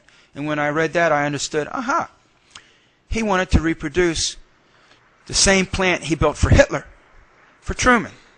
He wanted to make in Alabama what he had made in the Harz Mountains in Germany 10 years earlier. Next slide, please. But before we go there, to the theme of this conference, could there be aliens underground? Oh, I think so. Can I prove to you that they're there? No. That's real hard to do. That's one of the hottest third rails on this planet. And I can't prove it. But what I can prove to you in spades is that there is a high degree of secrecy around this whole topic of underground and underwater facilities, and that a lot of planning, only a small part of which I've shown you this morning, has gone into that, and a lot of money. Could there be joint human-alien bases? I'm starting to think there could be. I can't prove it, but I definitely am open to that possibility. Is organized crime involved underground? Well, I think stealing trillions of dollars from the American people is a very organized crime. Next slide, please. And I want to mention briefly two cases, and then I got to clear out from the next speaker. James Walden wrote a book called The Ultimate Alien Agenda, and he alleges to have been abducted to a base underground in Kansas. He knows that because he was being examined by these alien creatures and looked around and saw a good number of human beings there in attendance as well. And the alien telepathically communicated to him, you're in an underground facility beneath southeast Kansas. I think that could be true. Go ahead. But there are a lot of people who've popped up with these kinds of stories. This man is not the only one. I just mentioned him because I happened to recently read his book. But there are many others with these stories. I will say that it raises a question as to who or what really controls this planet and how deep the illusions go. I'm here to tell you I think the illusions go real deep, physically deep, as well as in a metaphorical sense. And I think the The political illusion is real deep. I think the control is insidious and not in our best interest. And if anyone in this room is involved in these secret activities, I have to say, I'm sorry for you, number one. If you want to leave it, do. If you want to unburden your heart, you want to provide information to me or some other researcher here, please do. But please know, if you're operating this extreme secrecy, if you're involved in a program that's stealing trillions of dollars from people, don't you know that's wrong? Next slide, please. So finally, I'm just going to say, it is our right to know. Thank you for coming. Yeah, it is our right to know. I just want to know what is known. I'm not asking to know what isn't known on the planet. I just want to know what do these private corporations, private families, and government agencies and clandestine operations, what is known? What's going on? Don't you? We get hints. He's even getting into the ET stuff here. The big question about that. And everybody's got their theory on it. But either way, we know there's a lot of very, very interesting cases. There's a lot of nonsense out there too, but there's a lot of very interesting cases. And just to kind of maybe bring it there for a second to get a little bit more paranormal here and more ancient, because you just think about this. We've had stories from the mythological history that discuss the underworld. In fact, the underworld became an archetypal story within mythology. The journey to the underworld, right? Where do all the evil ones go? Where is the devil hiding? Where's all these devils hiding? They're underground, right? So imagine ancient minds trying to grasp little brushes with this reality, how they would conceptualize it, how they would write it down. It wouldn't come through clear with all this left brain documentation because that's not how the ancient mind functioned. It would come through the mythology. It would come through the oral traditions. A lot of the books and the documentation of some of these things have vanished. We've got traces that they existed. We have little pieces and fragments in the Apocrypha and these ancient texts from all over the world. But a lot got burned down in these burnings of libraries. A lot got stolen and sequestered by these elite forces. That's what I believe. So there is something that's known here. There is an operation going on. You plug in what Charles Fort had to say about it. I get into that in my series, and I'm going to be using the last 3 chapters to sort of flesh that out of my Cult of the Medic series, just to put it on the table for you. But you have the modern documented cases of these underground facilities that are also, he mentioned it earlier, and in this whole presentation, he talks about how a lot of these facilities were just built in already existing underground tunnel systems that were ancient and then expanded, right? So then if I go over to, and I read this in the Fallen Angels and Underground World, but I'm going to do it again here just so it's in this podcast. This is a section of my colleague Michael Tessarian's book, Atlantis, on Atlantis. And he goes into, what I love about that book is it's basically an encyclopedia of just tidbits of ancient texts and documentation and stories, and it's different theories on this from all over the world.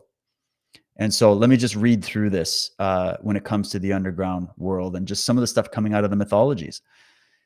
In The Coming Race, this is a book called The Coming Race, written by Edward Bulwer Lytton. He speaks of advanced beings inhabiting caverns beneath the Earth's surface. He refers to these beings as the Ana, saying they were forced underground due to a flood that destroyed their civilization thousands of years before the biblical cataclysm. Then you have the Hopi Indians, who speak of an underground world called the Sipapuni, where their tribe actually originated according to their myths. Interestingly, G. Warren Shufelt discovered underground tunnels beneath Los Angeles, which the Hopi believed were inhabited by a lizard race over 5,000 years ago. And then you got some interesting articles that we showed in that other podcast coming from the LA Times decades ago, talking about the fact that there were these reptile beings living under LA and all this kind of stuff. And then you just look at what comes out of Hollywood and you wonder. Then you have in the book Agartha by Robert E. Dickoff, he recounts the story of a Tibetan monk who learned that a secret alliance between reptilian beings and human sorcerers, the cultists, was responsible for causing chaos amongst Earth's surface societies. Apparently, the subterranean evildoers projected bioenergetically disturbing frequencies into the minds of human beings. Dickoff wrote that the monk led 400 warrior monks into the caverns to do battle with an ancient serpent cult. And you got from David Icke's book, The Children of the Matrix, he says 36 underground facilities have been discovered in Cappadocia so far, and some are huge complexes going down 8 levels or more. The ventilation systems are so efficient that even 8 floors down, the air is still fresh. These are ancient structures, guys. 30 vast underground cities and tunnel complexes have also been found near Derinkuyu in Turkey.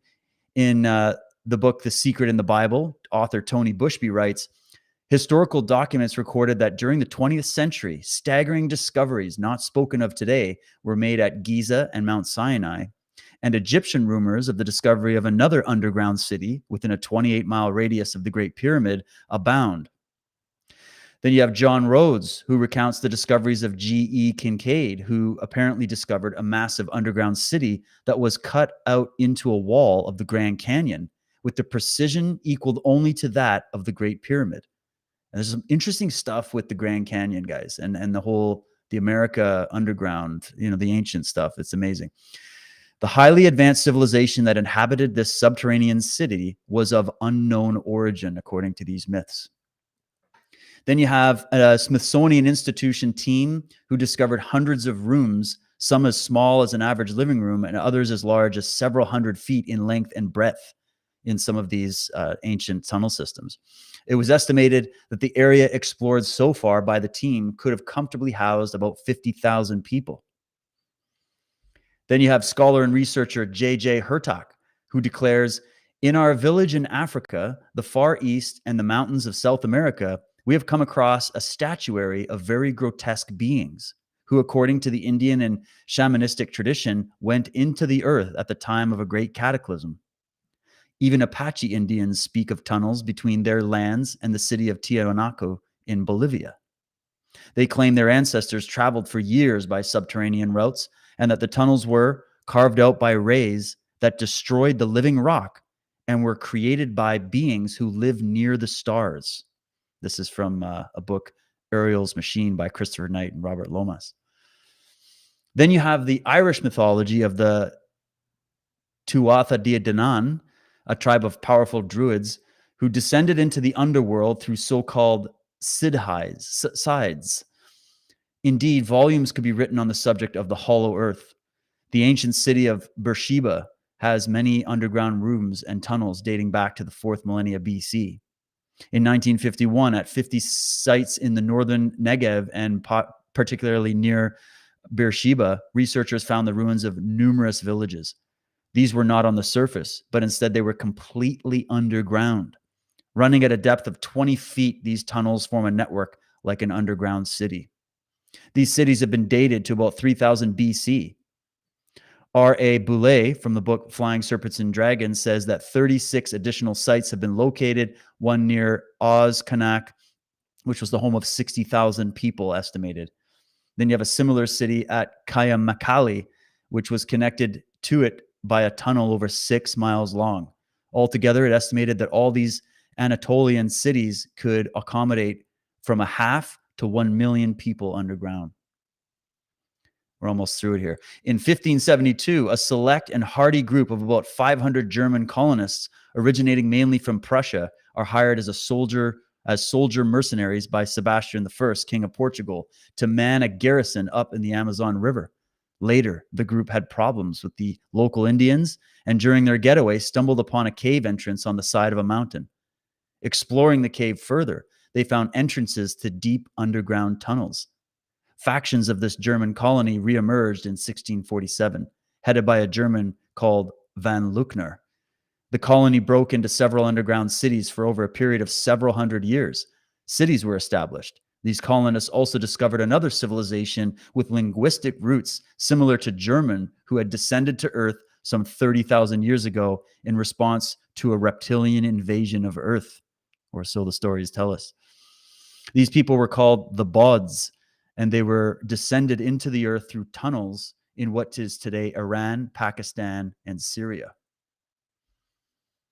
And that it is important to understand that the surface Germans originated from the Bodlanders, who surfaced through tunnel openings in the Black Forest in Bavaria. And now that we are informed of what ancient lore has to say about prehistory, we make greater sense of the following commandment. You shall not make yourself a graven image or any likeness of anything that is in heaven above, or that is in the earth beneath, or that is under the water of the earth. And that's from Exodus 24. It's Act 20, verse 4, sorry. Now, many of the world's quaint myths and tales, such as those featuring dragons, dwarfs, trolls, elves, little people, and kings under the mountain, etc., allude to subterranean regions. Many Native American Indian tribes, particularly the Navajo, the Hopi, and the Zuni, speak of a period when their ancestors resided in a subterranean world after a great cataclysm that tore Earth's surface to shreds. Author David Hatcher Childress recounts many legends directly referring to the underworld refugees of the ancients. In connection with this story, it is notable that among the Hopi Indians, the tradition is told that their ancestors once lived in an underworld in the Grand Canyon until dissension arose between the good and the bad, and the people of the one heart and the people of the two hearts, according to the legend. Machero, who was their chief, counseled with them to leave the underworld, but there was no way out. The chief then caused a tree to grow up and a piece of the root of the underworld, and then the people of one heart climbed out. That's from the lost city of Atlantis. So it's endless. There's so many references like that in that book, and I've got a whole library full of stories like this that talk about ancient myths that have to do with underground caverns, cities, and that there is something very dark underground. There are people that fled under there during times of cataclysm and war and all of that going on the surface. But then in their fleeing to the underground, they come across interactions with these beings that are not human in their description. Is that all just campfire stories? Is it just conflated allegory? Or is there something true about it?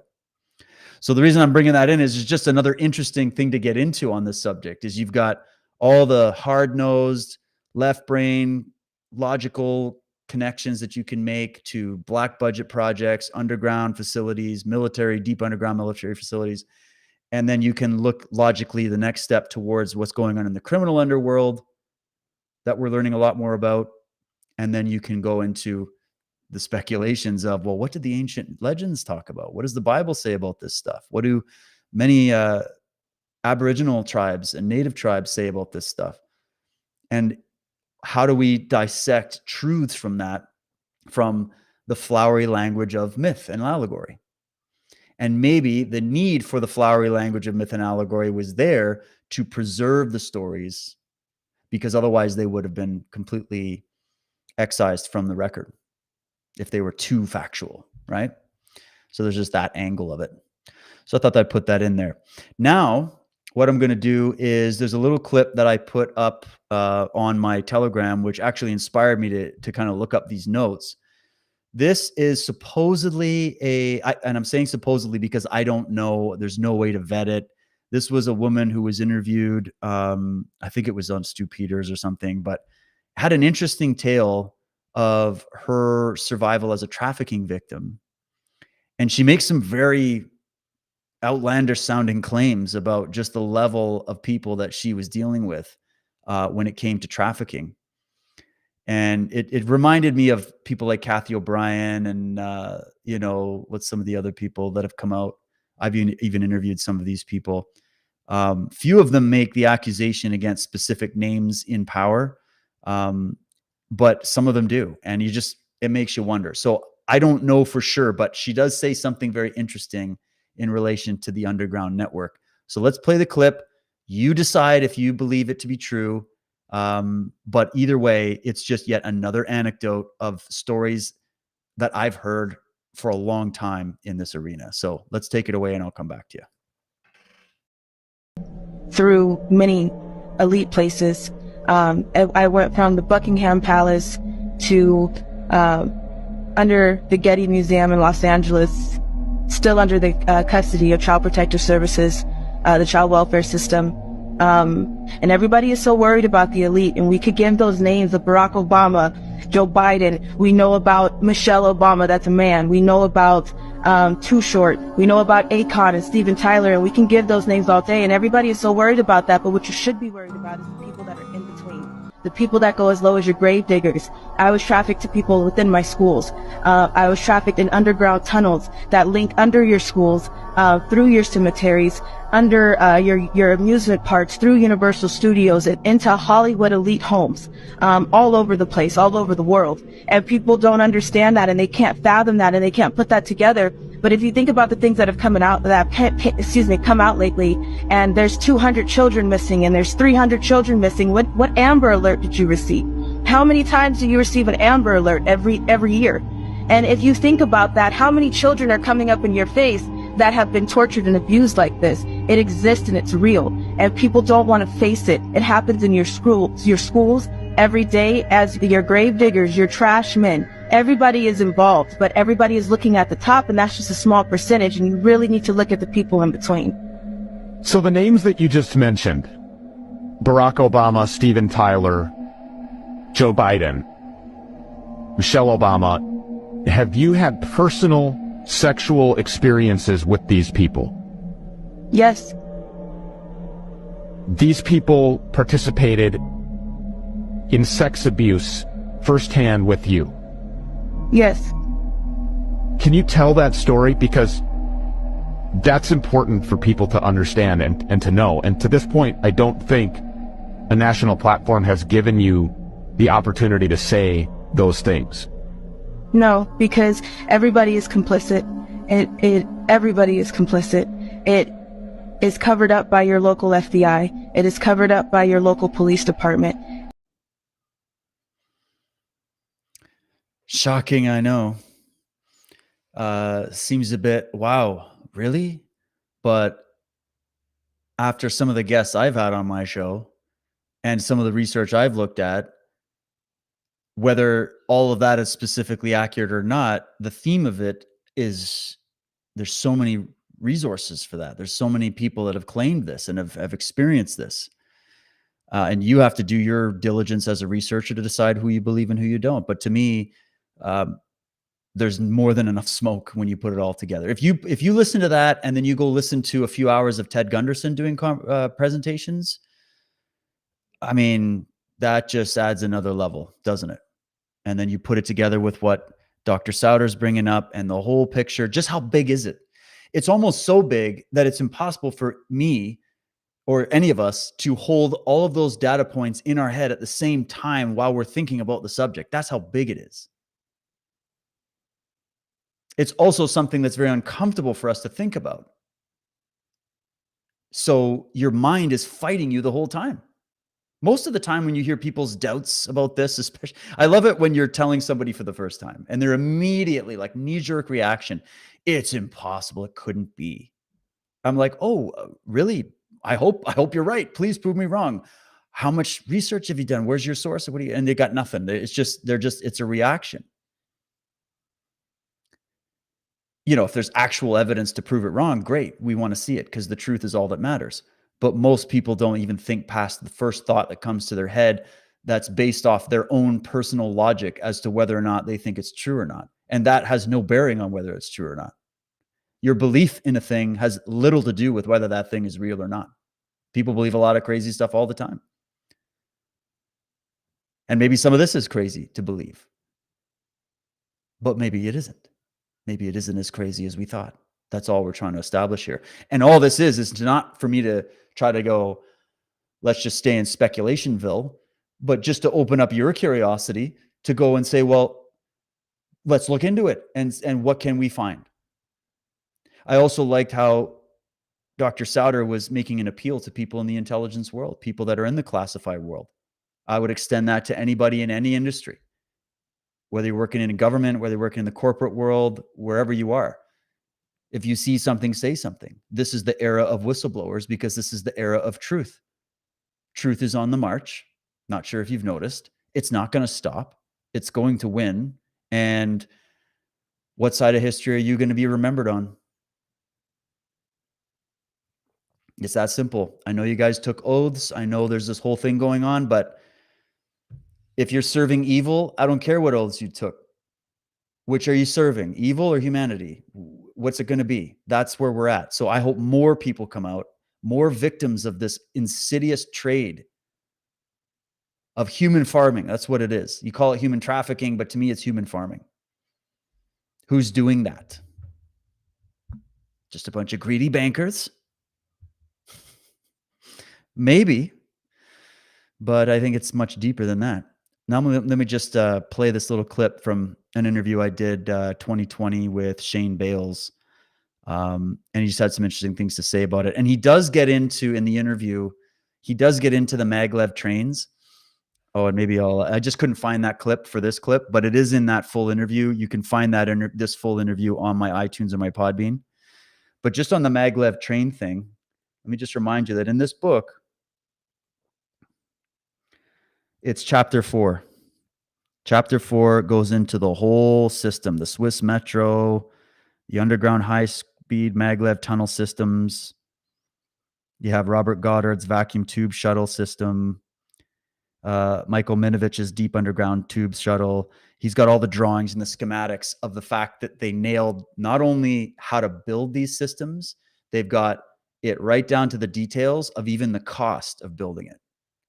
And this was done in the 60s and 70s. So if you think they didn't build it or they didn't do anything with all this money they spent researching whether they could make it happen, I mean, again, we're speculating, but I mean, you just add it up. Do you really think they would put all this money and time in to try to develop that technology and then never use it? And if they had that ability to build it way back then, decades ago, where do you think they've got to now? Right? So here's the clip.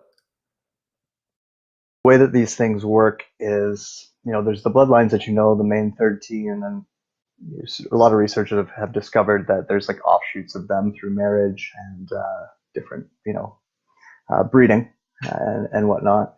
But not everyone who has that last name is necessarily involved with their cults or their programs or their projects. They can kind of just be beneficiaries, if you will. Maybe they live that lifestyle, high-end lifestyle. But even within what people call the Illuminati, not everyone lives that lifestyle either. A lot of them are kind of, more low key, and that's important for keeping things secret and still having the influence in all the different areas of the world. Because it's important, obviously, to have people at the top of the food chain in politics and law enforcement and everything else. But, people ask questions at all levels. I guess it's a Richard Hoagland thing about saying that the lie is different at every level as well, right? And so keep in mind that these things are very compartmentalized and not everybody knows what's going on. I got to see inside of a bunch of different, what I refer to now as cults, which is all the different secret societies. Like I've been involved with Freemasons and Rosicrucians and a bunch of different types, Knights Malta. Well, most of the people who are truly in control of them are not on your news. They're not on your TV, and they're not celebrities. They're not somebody you know. They are people who live in places that are very, obscure from the general public and control things from behind the scenes. There's a structure there that kind of I've broken down into programs, projects, and cults. So the cults are what most people see a lot of the time, which are, the Freemasons and all of those different names that you could drop. They are involved in the projects because what a project is something that kind of branches out over the world. It's like a community project or something that's meant to steer a country in a certain way, or where we're at today, where they're actually doing the global projects, right? And things like that. And the program side is more of the underground world, the various black projects, the secret programs and stuff that they're running children through and everything like that has to do with technology and the real kind of secrets of our human existence over there. And then they all overlap from one side to the other into the middle of bringing that out into the public, right? So the programs come out with some information, the cults come out with other information, they put all that information together in the projects and it comes out to the people. So that's kind of how they're doing it. And that's why all these different, groups have to exist, from, the military, say, on one side, and then different, even levels or compartments within the military. Things that you would hear come out of someone like Bob Lazar or get reported by the Richard Dolans of the world, right? And then you've got on this far other side the cults and all of the sacrifices and rituals and things that are going on behind closed doors over there. So then when you get even deeper into it, it becomes more extreme in that, like, most of the people in the military have no idea what's going on underground. They don't even know that a lot of these underground bases exist under a kilometer, but they're a lot deeper than that. There's a lot more of that. There's things all over the planet that just, people aren't aware of they're just there. It's just, no one talks about them. So nobody knows about them. So, within militaries, it's really easy to kind of, don't ask questions of your superiors, and then your superiors have more information than you, and their superiors have more information than them, and their superiors have more information all the time. We all know that this order is coming down from, someone way up in the White House, right? Using American politics as an example. That's compartmentalization. Well, it's the technology that they've been using for a long, long time now to connect all their underground network, like their underground network. They just brought it up to the surface, so now it's bringing their underground network to the surface quite literally, and it also means that anything that's going on the surface can then be brought down. They want to be able to create like a more or less a digital version of our planet that they can manipulate and watch and do whatever they want. So that's what this technology gives them the ability to do, is like literally, and we're doing it for them. It's again how technologies go together. You've got like Google, things like Pokemon Go, where you're walking around with your phone like this and you're mapping things. These augmented reality games that they're putting out are all feeding all this information back into this AI system that's then basically creating a 3D map of the planet, so that there is no hiding, there is no surveillance, and they can actually start to get into all the nooks and crannies of everything, and you can't run away from them, and all of those things. Total so that's immersion. One big capability. Yeah. Total immersion. And then from there, it's like a plug and play system for them that they can just start adding all kinds of new technologies into. Fascinating discussion. Think of your metaverse. Think of Silicon Valley. Think of everything we learned about the medics and the history of all these different things, the architects of control, how they function through history. You got all the myths and legends. You got whistleblowers galore coming out over a long period of time. My thing is always like, what happens when you put it all together? What does that do? What does that do? And I think we've all got that sense, regardless of any research we've done. There's a sense that we know that there's something more to the world. There's something more happening around us, under us, over us, whatever. There's even stuff happening within us that we don't want to consciously focus on or talk about. But just the sense, follow that sense. That's what as a kid, I always had this sense that there was sort of a veil that needed to be looked behind. There was secrets to be known. There was mystery. This is why I've always been fascinated with these subjects. And I followed that. I followed that intuitive feeling. And I definitely realized that I don't have it all figured out. It's impossible. It's just impossible to, even in how many lifetimes you might have here, to hack it all. It's that big. It's that big. That's where I've come to. And so it's really what I'm going to do as I continue episodes on this subject is just keep bringing in these little seemingly separate pieces of information and see if we can't connect it. We're going to do that on this show as we are in the time where things are being declassed. And more people are speaking out from Hollywood, from within these different circles, from all kinds of different institutions. And what you'll find when you start to see, like, zoom out of all of it, is you're just going to see, wow, this is so incredibly massive. Now I understand the need for the secrecy. I understand the need for it. I'm not justifying it. I'm not saying it's right. I just get it. That's where I'm at. Of course, there's a hidden empire. They're moving into your government right now.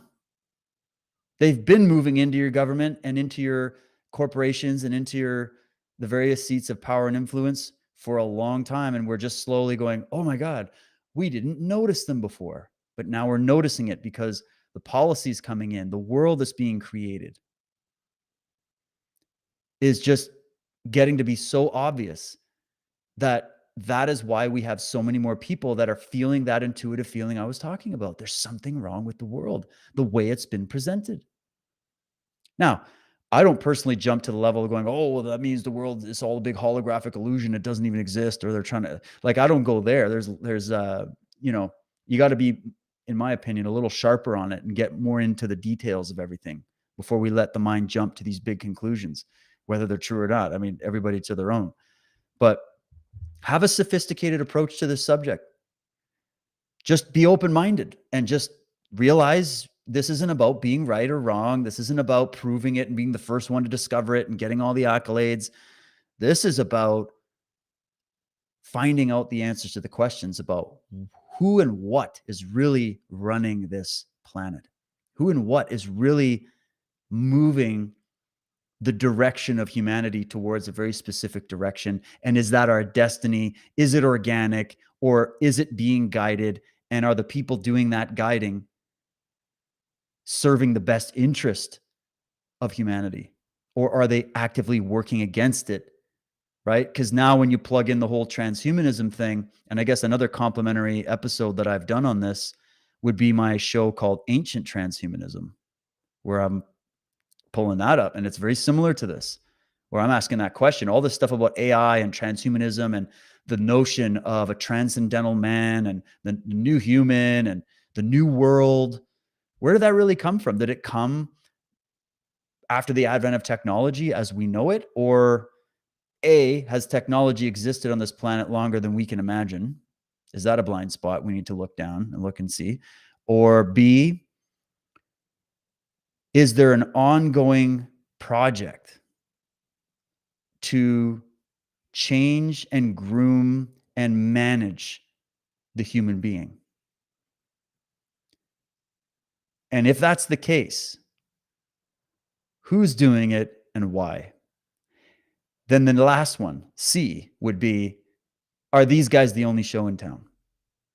Is the dark side of all these institutions, the corrupt deep state side of all of this, the military, are they the only players on this board? If we have secret society networks going back through millennia, influencing politics and building and collapsing of empires for centuries, has that always only ever been a negative dark force working against the best interest of the bulk of humanity for the purposes of serving some hidden empire? Or is there another side to the secret networks? Is there an actual occult war?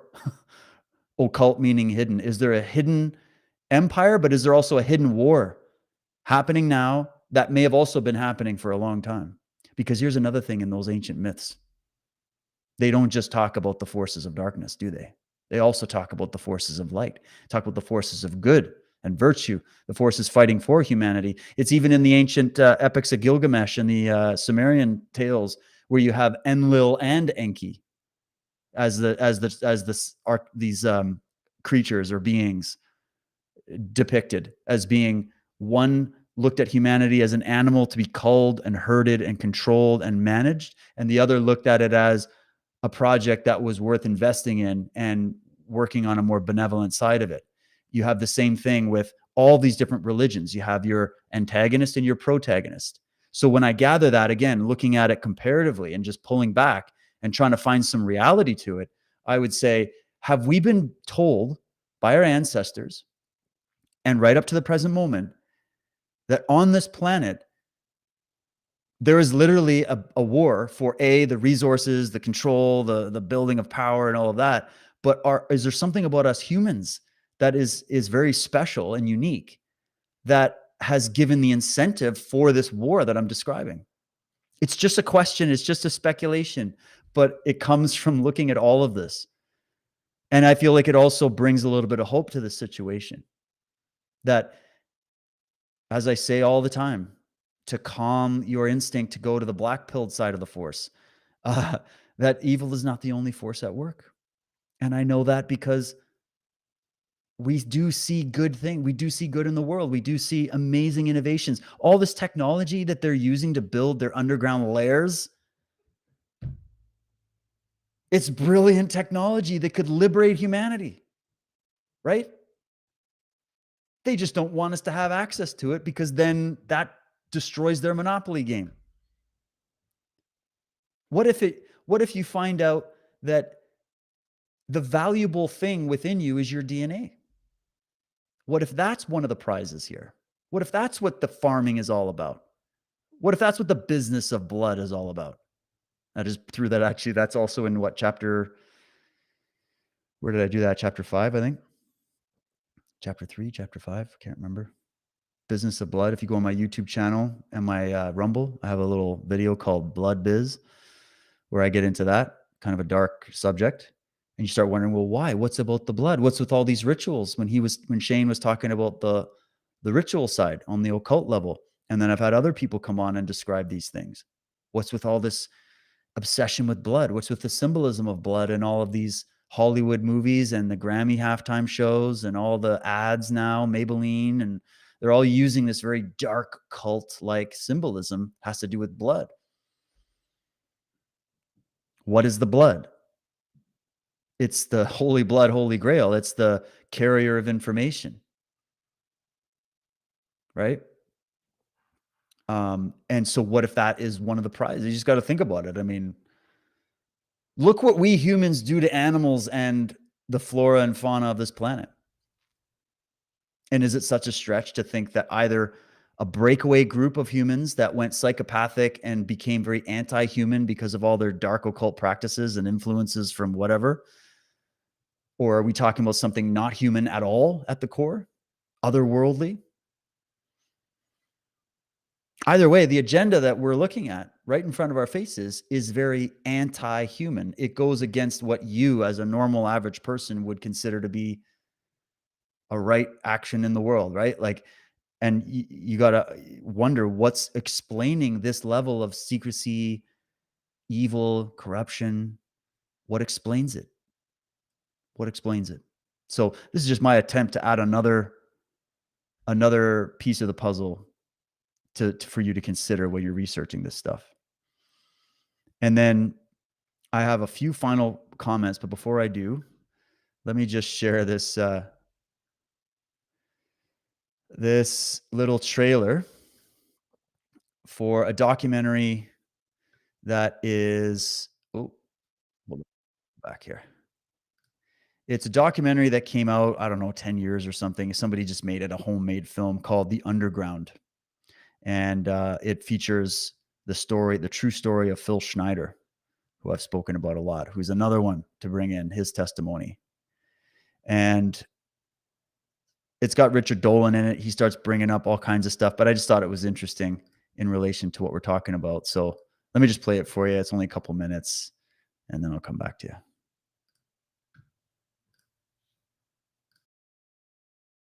Rumor has it there is a secret base hidden underneath the Archuleta Mesa here. The mountain overlooks Dulce. Some people in town say the base is run by aliens working with our federal government to conduct mind control and genetic experiments. A Reuters investigation says since 1996, the Pentagon has spent $8.5 trillion in taxpayer money that has never been accounted for. I'm Phil Schneider, government geologist, as engineer, structural engineer with aerospace applications. I was involved in something very controversial, almost totally unbelievable to most of you. I was involved in building a base inside of Dulce, New Mexico, on the southwest part of the Archuleta Mesa. In this process, I was lowered down the basket of one of these holes, and about from me to this elderly woman here in the front was sitting a 7-foot-tall alien gray. The stench was worse than the worst garbage can you can imagine. And I killed 2 of them. Yes, they're mortal, and they do die.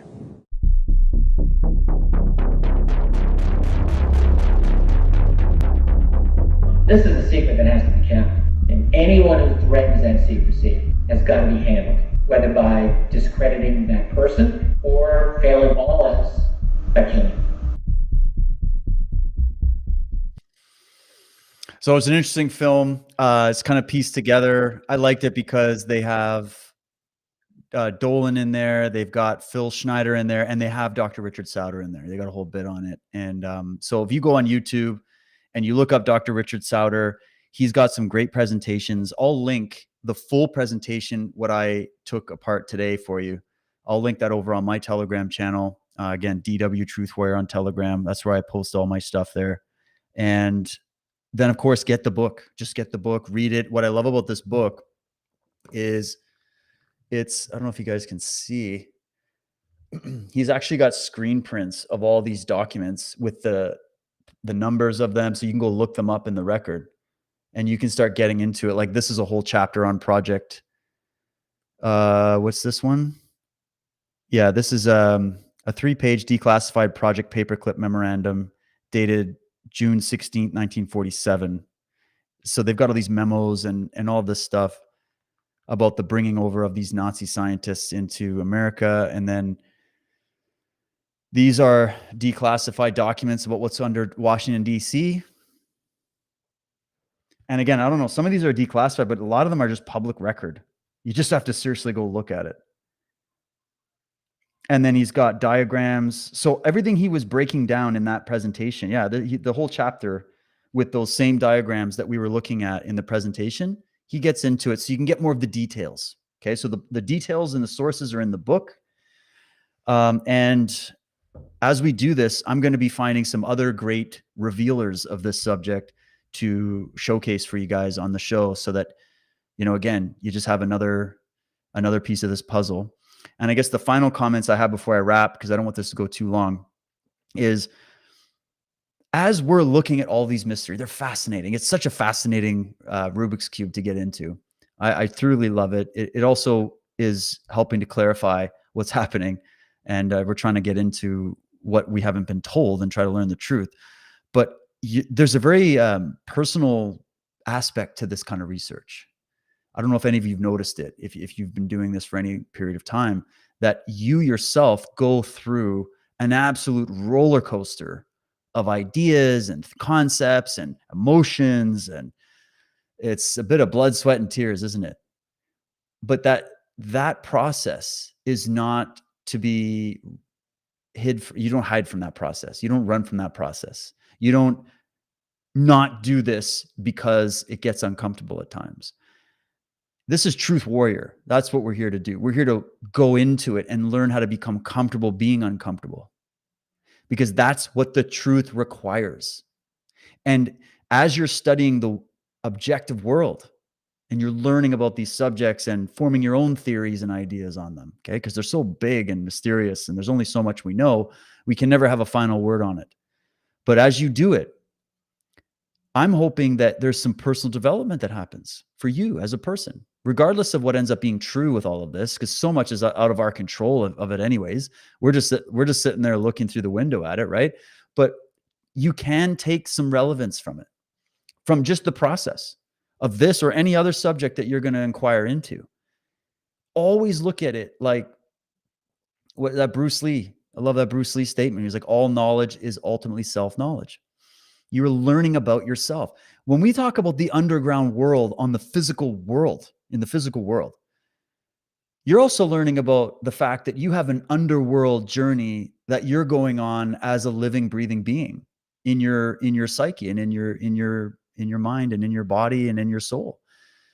You're going through the ignorance cycle to the knowledge cycle. You're going through the fear cycle to the courage cycle. You're going through the hate cycle to the love cycle. You're going through the underworld journey. And I did another complimentary show to listen to would be the interview that I did with the lovely Laura Lee Scaife, who's a good friend of mine. I did the whole series with her on the Lord of the Rings, the great myth of our time.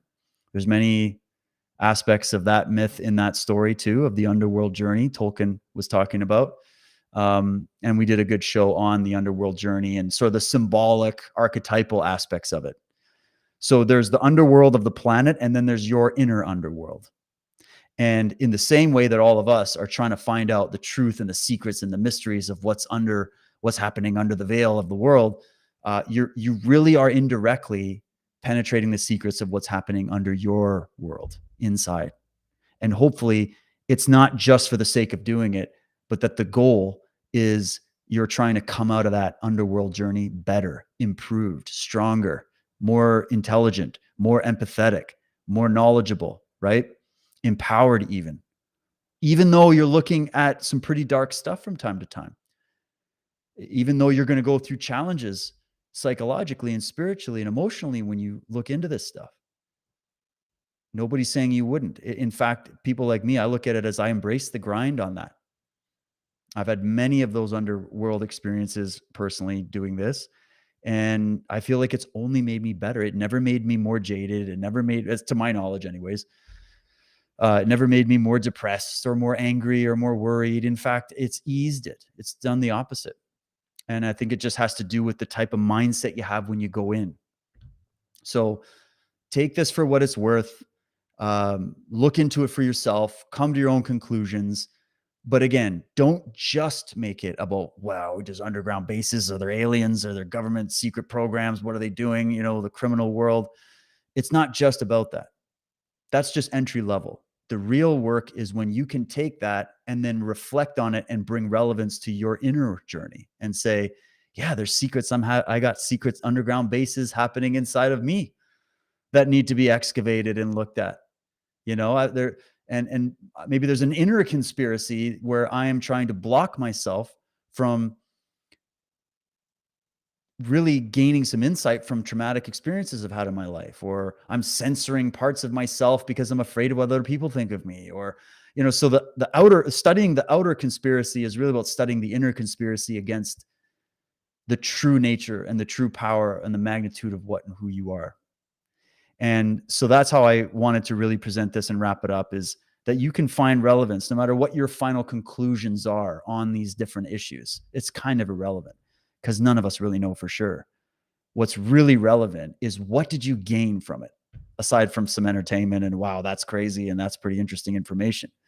What did you gain from it? What have you learned from it on a personal level that you can apply directly into your life? To me, that's the best kind of research or information, is information that has that power. And I just wanted to maybe close with this little thing I posted the other day. I hope it helps. Just this real cool quote from Tesla, where he says, "My brain is only a receiver. There is a certain nucleus in the universe from which we receive knowledge, power, and inspiration. I have not understood the mysteries of this nucleus, but I know for a fact that it does exist." You know, awesome stuff. And then just don't follow the crowd. Don't follow what the crowd's doing. Look at the crowd right now. It's not going in a positive direction. Be the strong one that has the ability to retain yourself through this process. Learn to follow your intuition, sharpen your reason, and have the courage to be yourself. That's the key. Have the courage to be yourself. It's hard to be yourself. It's hard to just come out and state your true opinions and be who you are. And you're getting laughed at and scolded and censored for just even speculating about any of this stuff. Who cares? That's what the world does, because the world doesn't want the truth. The truth is too strong. So they don't want it. So why would you judge yourself based on people that don't really want the truth? They're not serious about it. They want to live a comfortable lie that's been sold to them and prepackaged for them by the very people we've been talking about and exposing. And you don't have to go out like that, because there's greatness in you and you have greater things to do. You have greater mysteries to unlock, both internally and externally.